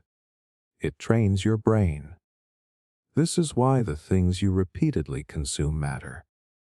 Your brain adapts to what you give it, but understanding this does not mean you are powerless. The same brain that gets distracted is also capable of intentional focus. Humans developed attention systems because we needed to choose what mattered. The challenge is that the modern world provides more signals than our ancestors ever experienced. You have to become more deliberate about what earns your attention. When something suddenly captures your focus, it helps to ask, "Why did this grab me? Is it actually important? Or is it simply activating an ancient survival response?" This small moment of awareness creates a separation between instinct and choice. You begin to notice that attention is not only something that happens to you. It is something you can train. Your brain will always notice certain things faster. It will always react strongly to emotional information. It will always be attracted to novelty. Those tendencies exist because they helped humans survive. But survival instincts are not always the same as modern priorities. The ancient brain wants to know what is happening right now. The future-focused mind asks what deserves your energy. That difference is where control begins. Because every day, your attention is being pulled in different directions. Some signals are useful. Some signals are distractions. Some signals are designed only to keep you looking. Evolution gave you an attention system that is incredibly sensitive because humans needed to notice what mattered. But in a world filled with endless information, the greatest skill is not noticing everything. It is deciding what is worth noticing. Your attention is one of the most powerful tools you have, and the first step to controlling it is understanding the ancient instincts that are constantly trying to control it for you. Why you judge people within seconds. Have you ever met someone for the first time and instantly formed an opinion about them? Maybe you felt they seemed trustworthy. Maybe something about their expression, voice, or body language made you uncomfortable. Maybe you decided whether you liked them before they even finished introducing themselves. The interesting part is that you probably did not consciously choose that judgment. It happened automatically. Your brain made a decision before you had enough information to truly know the person. Many people believe judging others quickly is a flaw in human thinking. They assume it happens because people are shallow or unfair. But the deeper truth is that this ability developed for a reason. Your brain is designed to make fast judgments because for thousands of years, quick decisions helped humans survive. The ancient human world was unpredictable. Meeting someone new was not always a simple social interaction. A stranger could become a valuable ally, a potential threat, or someone who might affect your access to resources and safety. Humans could not spend hours analyzing every person they encountered. The brain needed shortcuts. It needed to quickly answer important questions. Can I trust this person? Are they safe? Should I cooperate with them? Should I be careful around them? This ability became one of the brain's most powerful systems. Your mind became extremely good at collecting small signals and creating quick predictions. Facial expressions, tone of voice, body movements, patterns of behavior, social cues. All of these pieces of information are processed almost instantly. Your brain takes limited information and creates a possible explanation. This is why first impressions happen so quickly. The brain is not waiting for complete evidence. It is trying to create a useful prediction as fast as possible. From an evolutionary perspective, being slightly wrong was often less dangerous than being too slow. Imagine an early human encountering an unfamiliar person from another group. Waiting too long to decide whether that person was friendly or dangerous could create risk. A fast judgment provided a direction. Approach, avoid, be cautious, connect. This ability helped humans navigate complex social environments. But there is a hidden problem. The same system that helped humans survive ancient situations can create mistakes in the modern world. Your brain is designed to recognize patterns, but recognizing patterns can sometimes mean creating assumptions. It fills missing information. It uses past experiences. It compares the person in front of you with previous people or situations you have encountered. The brain does this because complete understanding requires time and energy. Quick judgments are efficient, but efficiency does not always mean accuracy. A person who looks serious may simply be tired. Someone who speaks quietly may not be unfriendly. Someone who behaves differently may not be a threat. The brain can mistake unfamiliarity for danger because unfamiliar things required caution throughout human history. This is where unconscious bias comes from. The brain creates automatic associations based on experiences, environments, and repeated information. These associations can influence how we perceive people before we consciously evaluate them. The brain is not trying to be unfair. It is trying to save energy and make quick predictions. But modern humans have the ability to examine those predictions. This is one of the biggest differences between instinct and awareness. Your first reaction is automatic. Your second thought is a choice. Think about how often people change their opinion after actually getting to know someone. A person who seemed intimidating becomes kind. A person who seemed confident becomes insecure. A person who seemed completely different becomes surprisingly relatable. More information creates a more accurate picture. The brain's first judgment is only a prediction. It is not the final truth. This same fast judgment system also affects how you see yourself. Humans do not only judge others quickly, they judge their own abilities, decisions, and identities. A single mistake can make the brain create a quick conclusion. I am not good at this. I always fail. I cannot change. But these judgments are often based on limited information. The brain is using the same shortcut. It is trying to create a simple explanation. Understanding this helps you become more careful with the stories your mind creates. Because the brain loves certainty, it prefers a clear answer over an unclear possibility. That is useful when making quick survival decisions. But in modern life, people are complex. A few seconds of observation cannot reveal someone's entire personality, intentions, or potential. The challenge is not to eliminate your ability to judge. That ability is valuable. You need judgment to make decisions, recognize problems, and understand people. The goal is to become aware of when your judgment is a helpful prediction and when it is an automatic assumption. When you notice yourself quickly judging someone, you can ask, what information do I actually have? What am I assuming? Could there be another explanation? These questions slow down the ancient system just enough to allow deeper thinking. Your brain judges people within seconds because speed once protected humans.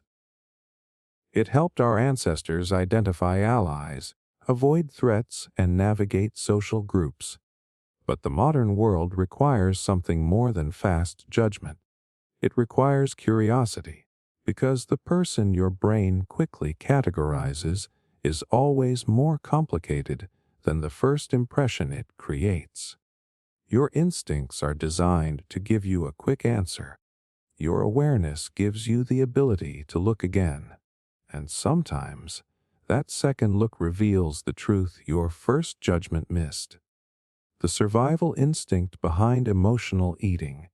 Have you ever found yourself eating even when you were not physically hungry?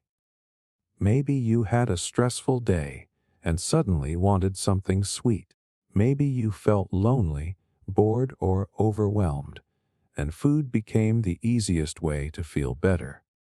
You knew you were not eating because your body needed energy, but something inside you still wanted that comfort. Many people blame themselves for this. They think it is a lack of discipline. They think they simply need more willpower. But emotional eating is not just about food. It is connected to a much older survival system inside the human brain. Your brain does not only see food as fuel, it also sees food as safety, reward, and emotional relief.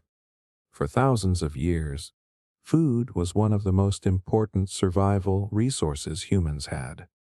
Finding enough calories was not guaranteed. There were periods of hunger, unpredictable environments, and times when resources were limited. The human brain evolved to strongly value food, because getting enough energy meant survival. When food was available, the brain created powerful reward signals to encourage humans to eat and store energy. This system was useful in an environment where the next meal was uncertain. A person who ignored available food might struggle later. A person who took advantage of opportunities to eat had a better chance of surviving difficult times. The brain learned an important connection. Food means safety. Food means energy. Food means survival. But the modern world changed faster than the brain evolved. Today, many people live in environments where food is constantly available. The challenge is no longer finding enough calories. The challenge is managing a brain that still reacts to food as if scarcity could return at any moment. This ancient reward system is one reason certain foods feel so powerful. Foods high in sugar, fat, and calories create strong reward responses because they provide a quick source of energy. For our ancestors, these foods were valuable because they were rare and useful. The brain learned to pay attention to them. But today, these same foods are everywhere. The brain is still using an ancient reward system in a modern environment filled with constant access. However, emotional eating is not only about hunger. It is also about the brain's desire to regulate emotions. When humans experience stress, the brain searches for ways to restore balance. Throughout history, survival depended on quickly reducing distress and returning to a stable state. Food became one of the easiest ways to create a temporary feeling of comfort. Eating can activate reward pathways in the brain and create feelings of pleasure and relaxation. This is why food can feel emotionally powerful during difficult moments.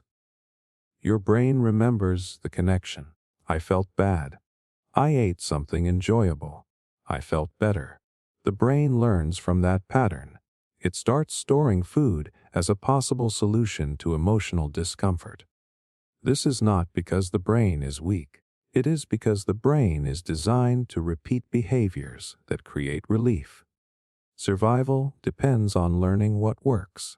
The problem is that a strategy that helps in one situation can become harmful when used too often. Imagine someone who experiences stress every day. Their brain searches for a quick way to reduce that stress. Food provides immediate comfort, so the brain begins choosing it automatically.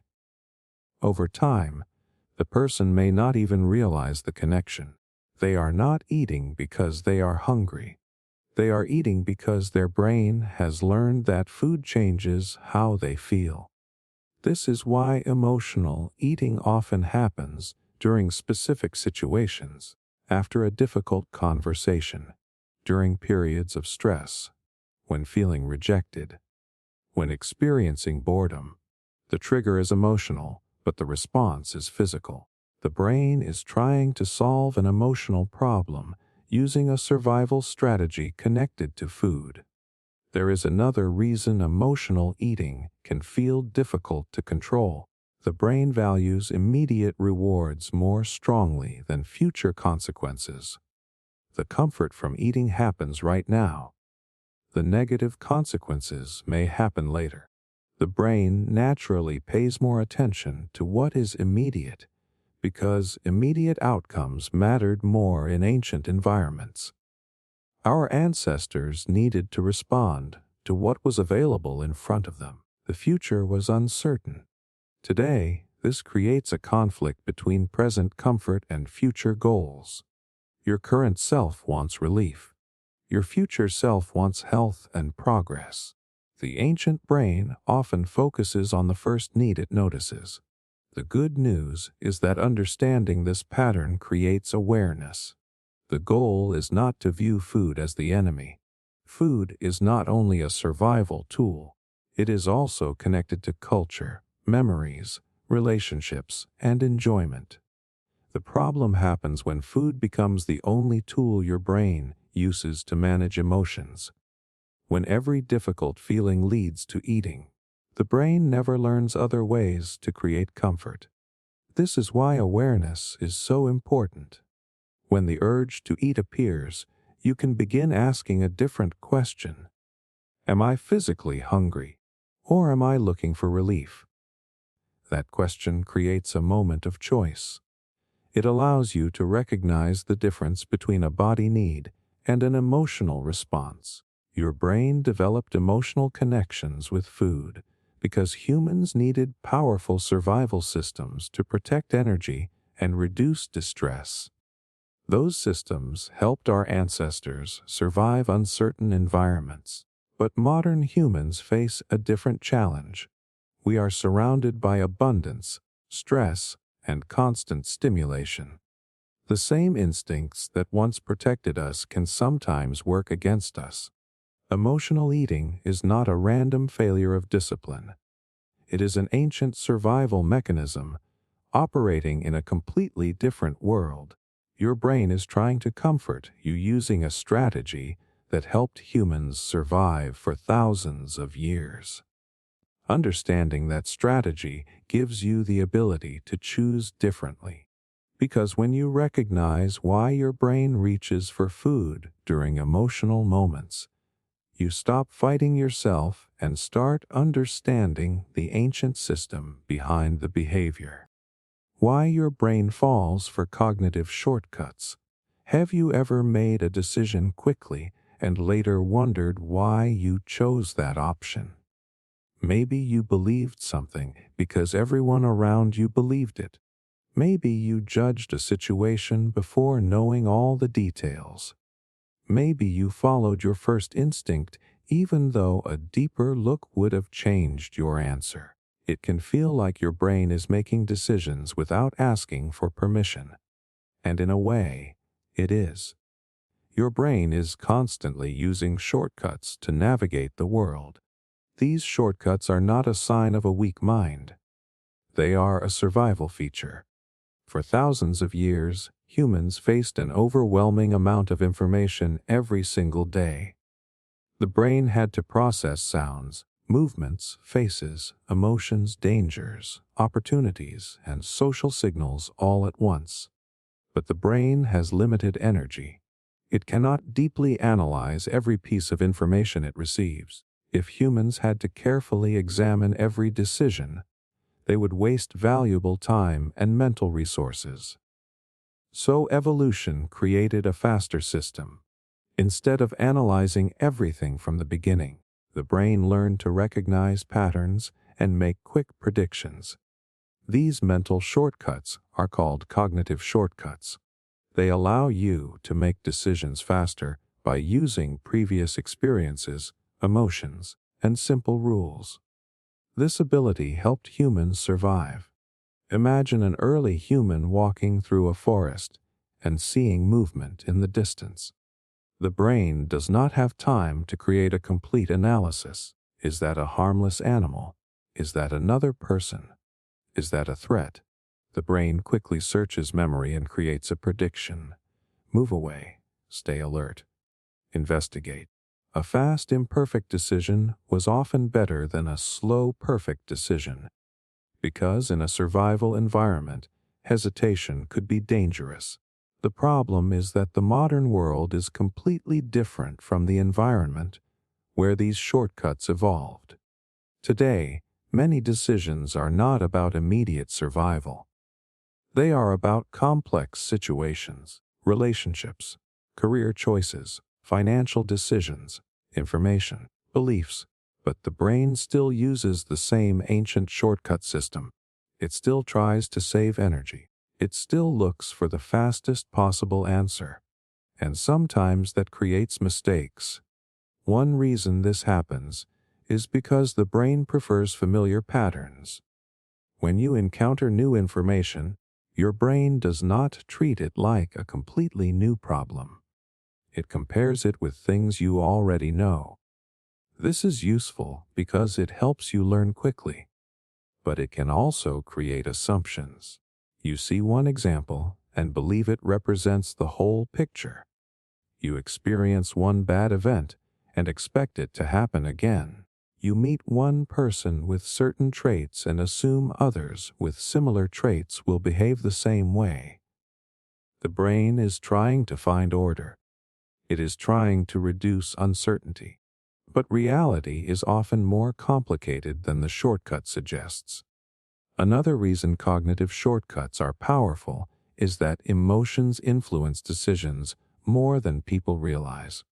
Your brain does not only process facts, it also processes feelings.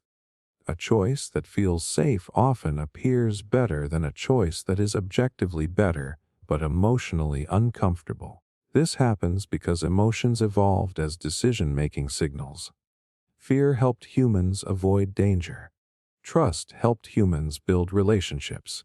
Disgust helped humans avoid harmful substances. These emotional responses were valuable. But modern situations often require more detailed thinking. A feeling can provide information, but it does not always provide the complete truth. This is why people can make confident decisions based on incomplete information. The brain creates a feeling of certainty because certainty reduces mental effort. Not knowing creates discomfort. The brain wants to close the gap. It wants an answer. Even an inaccurate answer can sometimes feel better than uncertainty. This is why humans are vulnerable to rumors, assumptions, and quick explanations. The brain prefers a simple story over a complicated reality. A simple story is easier to remember. A simple story is easier to share. A simple story requires less energy to process, but simple does not always mean accurate. Think about how quickly people form opinions about others.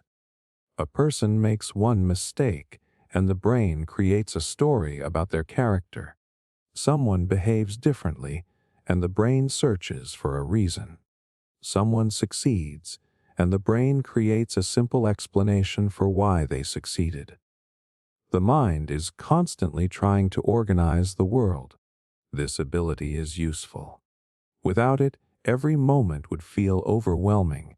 You would have to relearn everything every day. But the same system that helps you understand the world can also distort your understanding of it. The brain does not create shortcuts because it wants to trick you. It creates shortcuts because attention and energy are limited. Your ancestors needed a brain that could act quickly. They needed speed more than perfect accuracy in many situations. But modern humans often need something different. We need the ability to slow down when decisions matter. The goal is not to remove shortcuts from your thinking. That is impossible. Your brain will always use patterns. It will always make predictions. It will always search for efficient solutions. The goal is knowing when a shortcut is useful and when it needs to be questioned. When you feel completely certain about something, it can help to ask, am I seeing the full picture? Or is my brain creating a quick answer because it wants simplicity? When you judge a person quickly, you can ask, do I know this, or am I assuming this? When you make an important decision, you can ask, am I choosing based on evidence, or just the easiest explanation? These questions create awareness. They give your slower, more deliberate thinking system a chance to participate. Your brain uses cognitive shortcuts because evolution shaped it to survive an environment where fast decisions mattered. Those shortcuts helped humans react quickly, learn from experience, and navigate uncertain situations. But the modern world is filled with problems that cannot always be solved by instinct alone. The same brain that helped humans survive through quick judgments must now learn when to pause and examine those judgments. Because shortcuts are powerful tools. They help you move through the world efficiently. But when you understand how they work, you gain something even more valuable: the ability to choose when to trust your instincts and when to think beyond them. How ancient mating strategies still shape modern relationships. Have you ever wondered why attraction feels so powerful and sometimes so confusing? Why do certain people immediately catch your attention? Why do humans care so much about appearance, confidence, kindness, status, and emotional connection? Why can a simple interaction with someone create intense feelings that seem far bigger than the situation itself? It can feel like love and attraction are purely personal experiences, like they are completely unique to each individual. But underneath those feelings, there are ancient systems that have been shaping human relationships for thousands of years. Your brain is not only searching for someone you like, it is also carrying survival strategies that evolved long before modern dating, technology, and social expectations existed. For most of human history, choosing a partner was connected to survival and reproduction. Humans lived in environments where cooperation, protection, and raising children required significant effort. A partner was not just someone to spend time with. They were connected to resources, safety, family, and the future. Because of this, evolution shaped the brain to pay attention to certain signals. Can this person be trusted? Are they healthy? Are they capable of cooperation? Will they support me? Will they stay committed? These questions are not usually conscious. You do not meet someone and start creating a survival analysis, but your brain is constantly collecting information. It is looking at behavior. It is noticing emotional signals. It is evaluating compatibility. This ancient process still influences modern attraction. One example is the human preference for certain signs of health and stability. Throughout history, physical traits, energy levels, and behavior could provide information about someone's ability to survive and contribute to a partnership. The brain developed sensitivity toward these signals. But attraction is not only about appearance. Humans are unique because relationships involve complex social and emotional connections, communication, trust, cooperation, emotional support. These became important because human children require years of care and development. Successful partnerships often depended on teamwork. A person who could cooperate, support others, and maintain relationships had advantages. This is why qualities like kindness, reliability, and emotional connection are so powerful in relationships. They represent something deeper than simple attraction. They represent safety. The interesting part is that many modern relationship struggles come from ancient instincts operating in a completely different environment. The human brain evolved in small communities where people had limited choices and relationships developed slowly. Today, people can meet thousands of potential partners through modern technology. The brain is exposed to an enormous amount of social information that evolution never prepared it for. This creates new challenges. The same reward system that helped humans recognize valuable opportunities can now encourage endless comparison. A person may always wonder if someone better is available.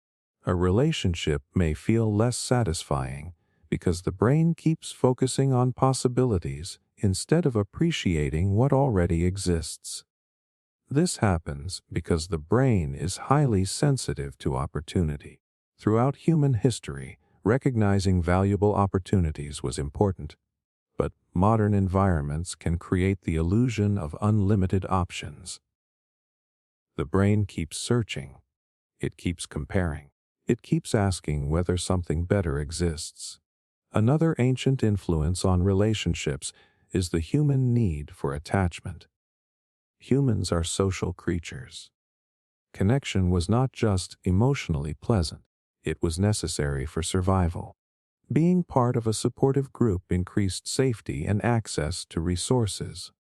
This created powerful emotional systems around bonding and closeness. When people feel connected, the brain creates feelings of security and reward. When people experience rejection or separation, the brain can react strongly because social disconnection historically carried serious consequences. This is why relationship problems can feel physically painful.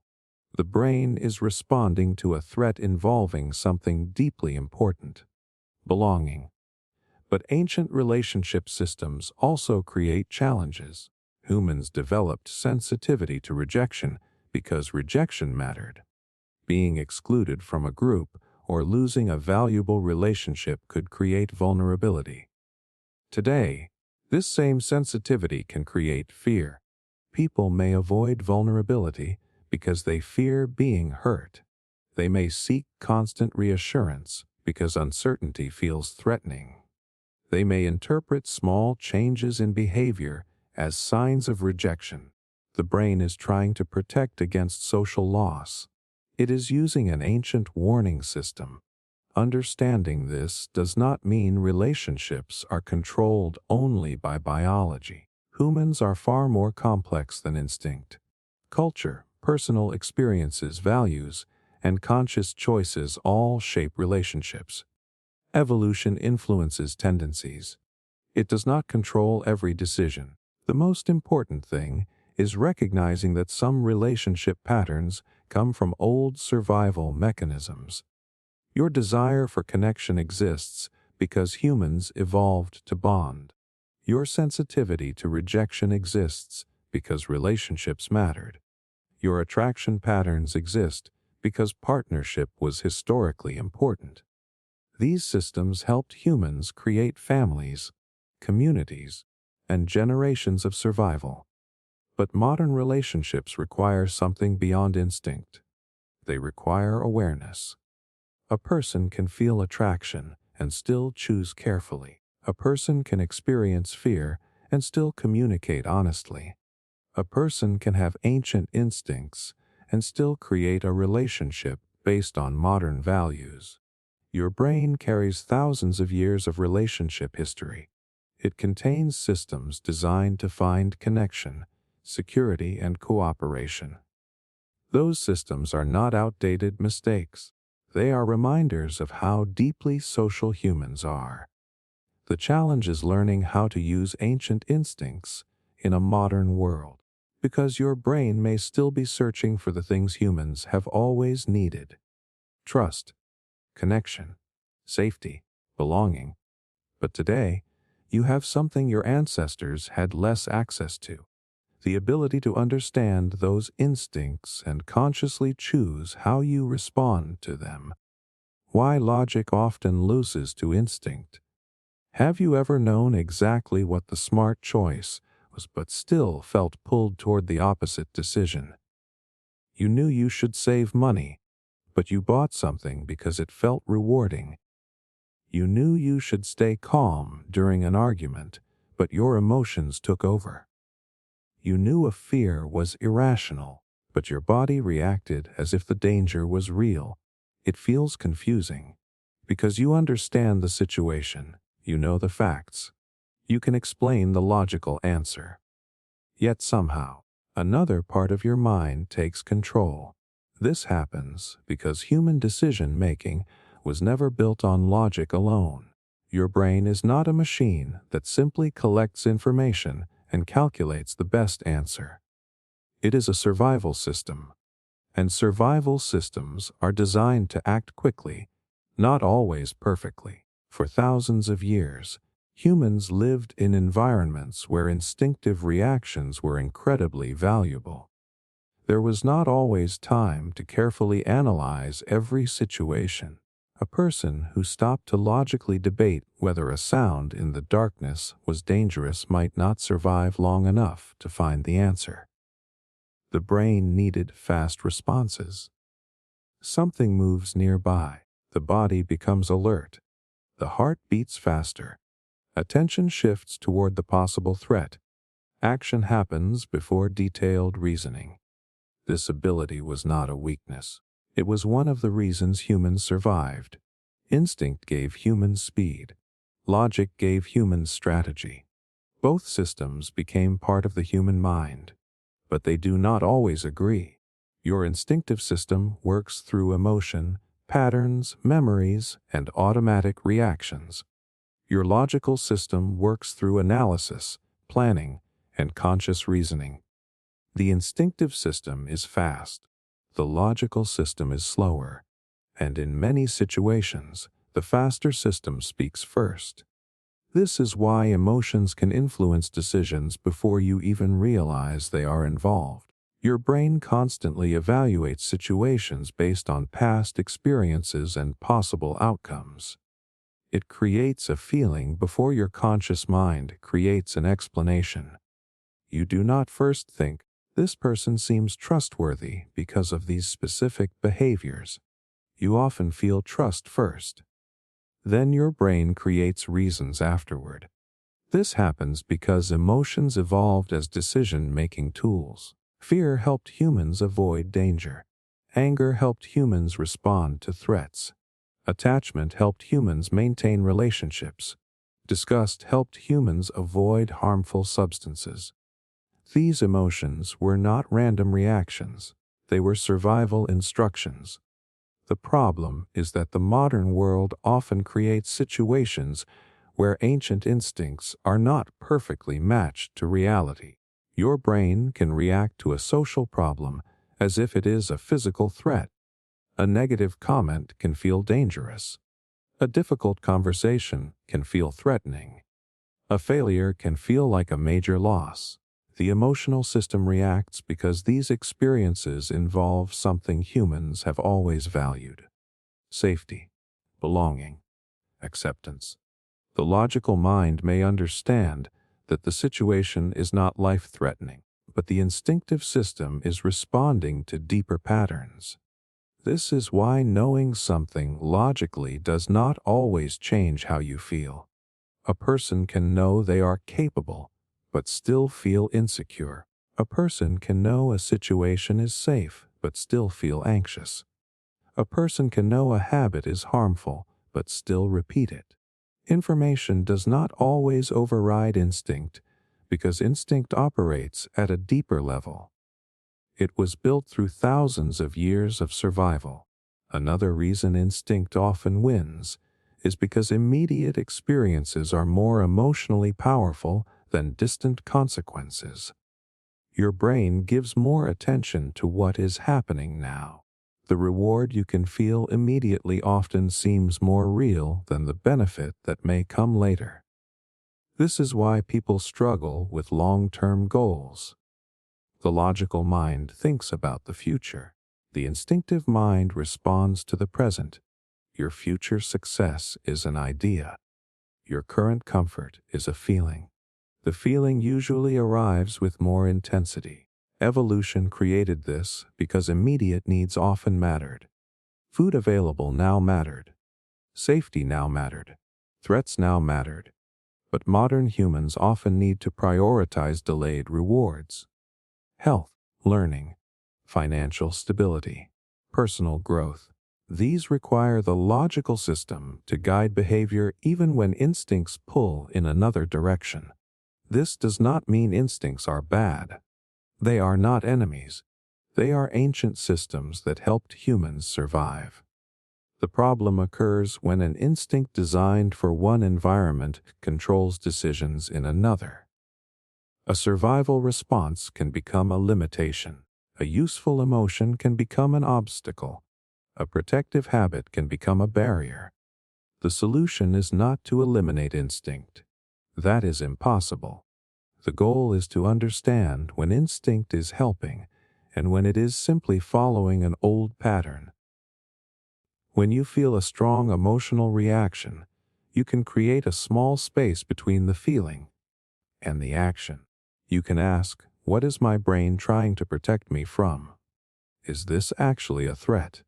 Am I responding to reality or to an ancient pattern? These questions allow logic to participate. They do not remove emotion. They add awareness. The most effective decisions usually come from combining both systems. Logic without emotion can become disconnected and unrealistic. Instinct without reflection can become impulsive. Human intelligence comes from the ability to use both. Your instincts are powerful because they carry thousands of years of survival experience. Your logic is powerful because it allows you to imagine futures your ancestors could not. One system protects the present, the other builds the future. The reason logic often loses to instinct is not because logic is weak. It is because instinct speaks the language of survival. It arrives faster. It feels stronger. It demands attention. But understanding this gives you something important. You realize that every impulse is not an order. Every emotion is not a fact. Every instinct is not a command. Your brain evolved to react first because reaction kept humans alive. But modern life requires something more. It requires the ability to notice the instinct, understand it, and decide whether it deserves to lead. Because the most powerful human skill is not having instincts. It is learning when to follow them and when to rise above them. Can you ever truly escape your evolutionary programming? Have you ever wondered how much of your life is actually controlled by you? The choices you make, the things you desire, the fears you experience. And the habits you repeat all feel like personal decisions. You feel like you are choosing. But what if some of your strongest preferences were shaped before you were even aware of them? What if parts of your personality are connected to survival systems that developed thousands of years ago? This raises a fascinating question. Can humans ever truly escape their evolutionary programming? The short answer is complicated. You cannot completely escape it, but you can become aware of it. And that difference changes everything. Evolution built the human brain to survive, not to create perfect freedom. Every instinct, emotion, and tendency exists because it helped previous generations navigate their environments. Your brain carries ancient systems designed for an ancient world. The desire for acceptance, the fear of rejection, the search for status, the attraction toward rewards, the avoidance of uncertainty. These are not random parts of human behavior. They are deeply connected to survival. For thousands of years, humans who were better at navigating social groups, finding resources, avoiding threats, and forming relationships had advantages. Their brains became shaped around those challenges. Over generations, these tendencies became part of the human experience. But there is something unique about humans. We can observe our own programming. A predator cannot question its instincts. A simple organism cannot analyze its own behavior. But humans can step back and ask, why do I want this? Why am I afraid of this? Why do I react this way? That ability creates something incredibly powerful. Awareness. And awareness is where freedom begins. Think about a person who feels intense fear before trying something new. The instinctive brain says, avoid this, stay safe, do not risk failure. That reaction makes sense from an evolutionary perspective. For our ancestors, unfamiliar situations could contain real danger. But modern humans often face a different type of uncertainty. Starting a business, changing careers, expressing an opinion, learning a new skill. These experiences can feel threatening even when they are not physically dangerous. The evolutionary system is still active, but now the conscious mind can evaluate the situation. You can recognize the fear without automatically obeying it. This is one of the biggest differences between being controlled by instincts and being influenced by instincts. You will always have instincts. The goal is not to delete them. The goal is to understand them. Your evolutionary programming is not like a prison. It is more like an operating system. It influences how you process information, but it does not determine every action. Your environment, experiences, beliefs, and choices can reshape the way those instincts are expressed. The human brain itself is adaptable. This ability is called neuroplasticity. Your brain changes based on what you repeatedly do, think, and experience. A person who practices patience becomes better at patience. A person who practices emotional control becomes better at emotional control. A person who challenges fears can gradually change their relationship with fear. You are not locked into every pattern your brain begins with. This is one of the most important discoveries about being human. Evolution created the brain, but the brain can influence itself. However, escaping evolutionary programming does not mean becoming completely logical and emotionless. That is another misunderstanding. Some people imagine freedom means removing instincts and only using rational thought. But emotions are not enemies. They are part of human intelligence. Your emotions contain information. They tell you what matters. They guide relationships. They motivate action. The problem is not having instincts. The problem is allowing every instinct to make decisions without examination. A person who follows every impulse becomes controlled by ancient systems. A person who ignores every emotion becomes disconnected from important signals. The goal is integration. Understanding the instinct, learning from it, choosing how to respond. Imagine your brain as having an ancient advisor inside it. This advisor has thousands of years of survival experience. It warns you about danger. It searches for belonging. It pushes you toward rewards. It tries to protect you. But this advisor does not understand the modern world perfectly. It may see discomfort as danger. It may see rejection as survival failure. It may see uncertainty as something to avoid.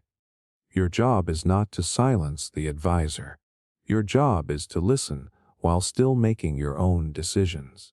This is what separates humans from simply reacting. The ability to pause, the ability to reflect, the ability to choose a response instead of automatically following a reaction.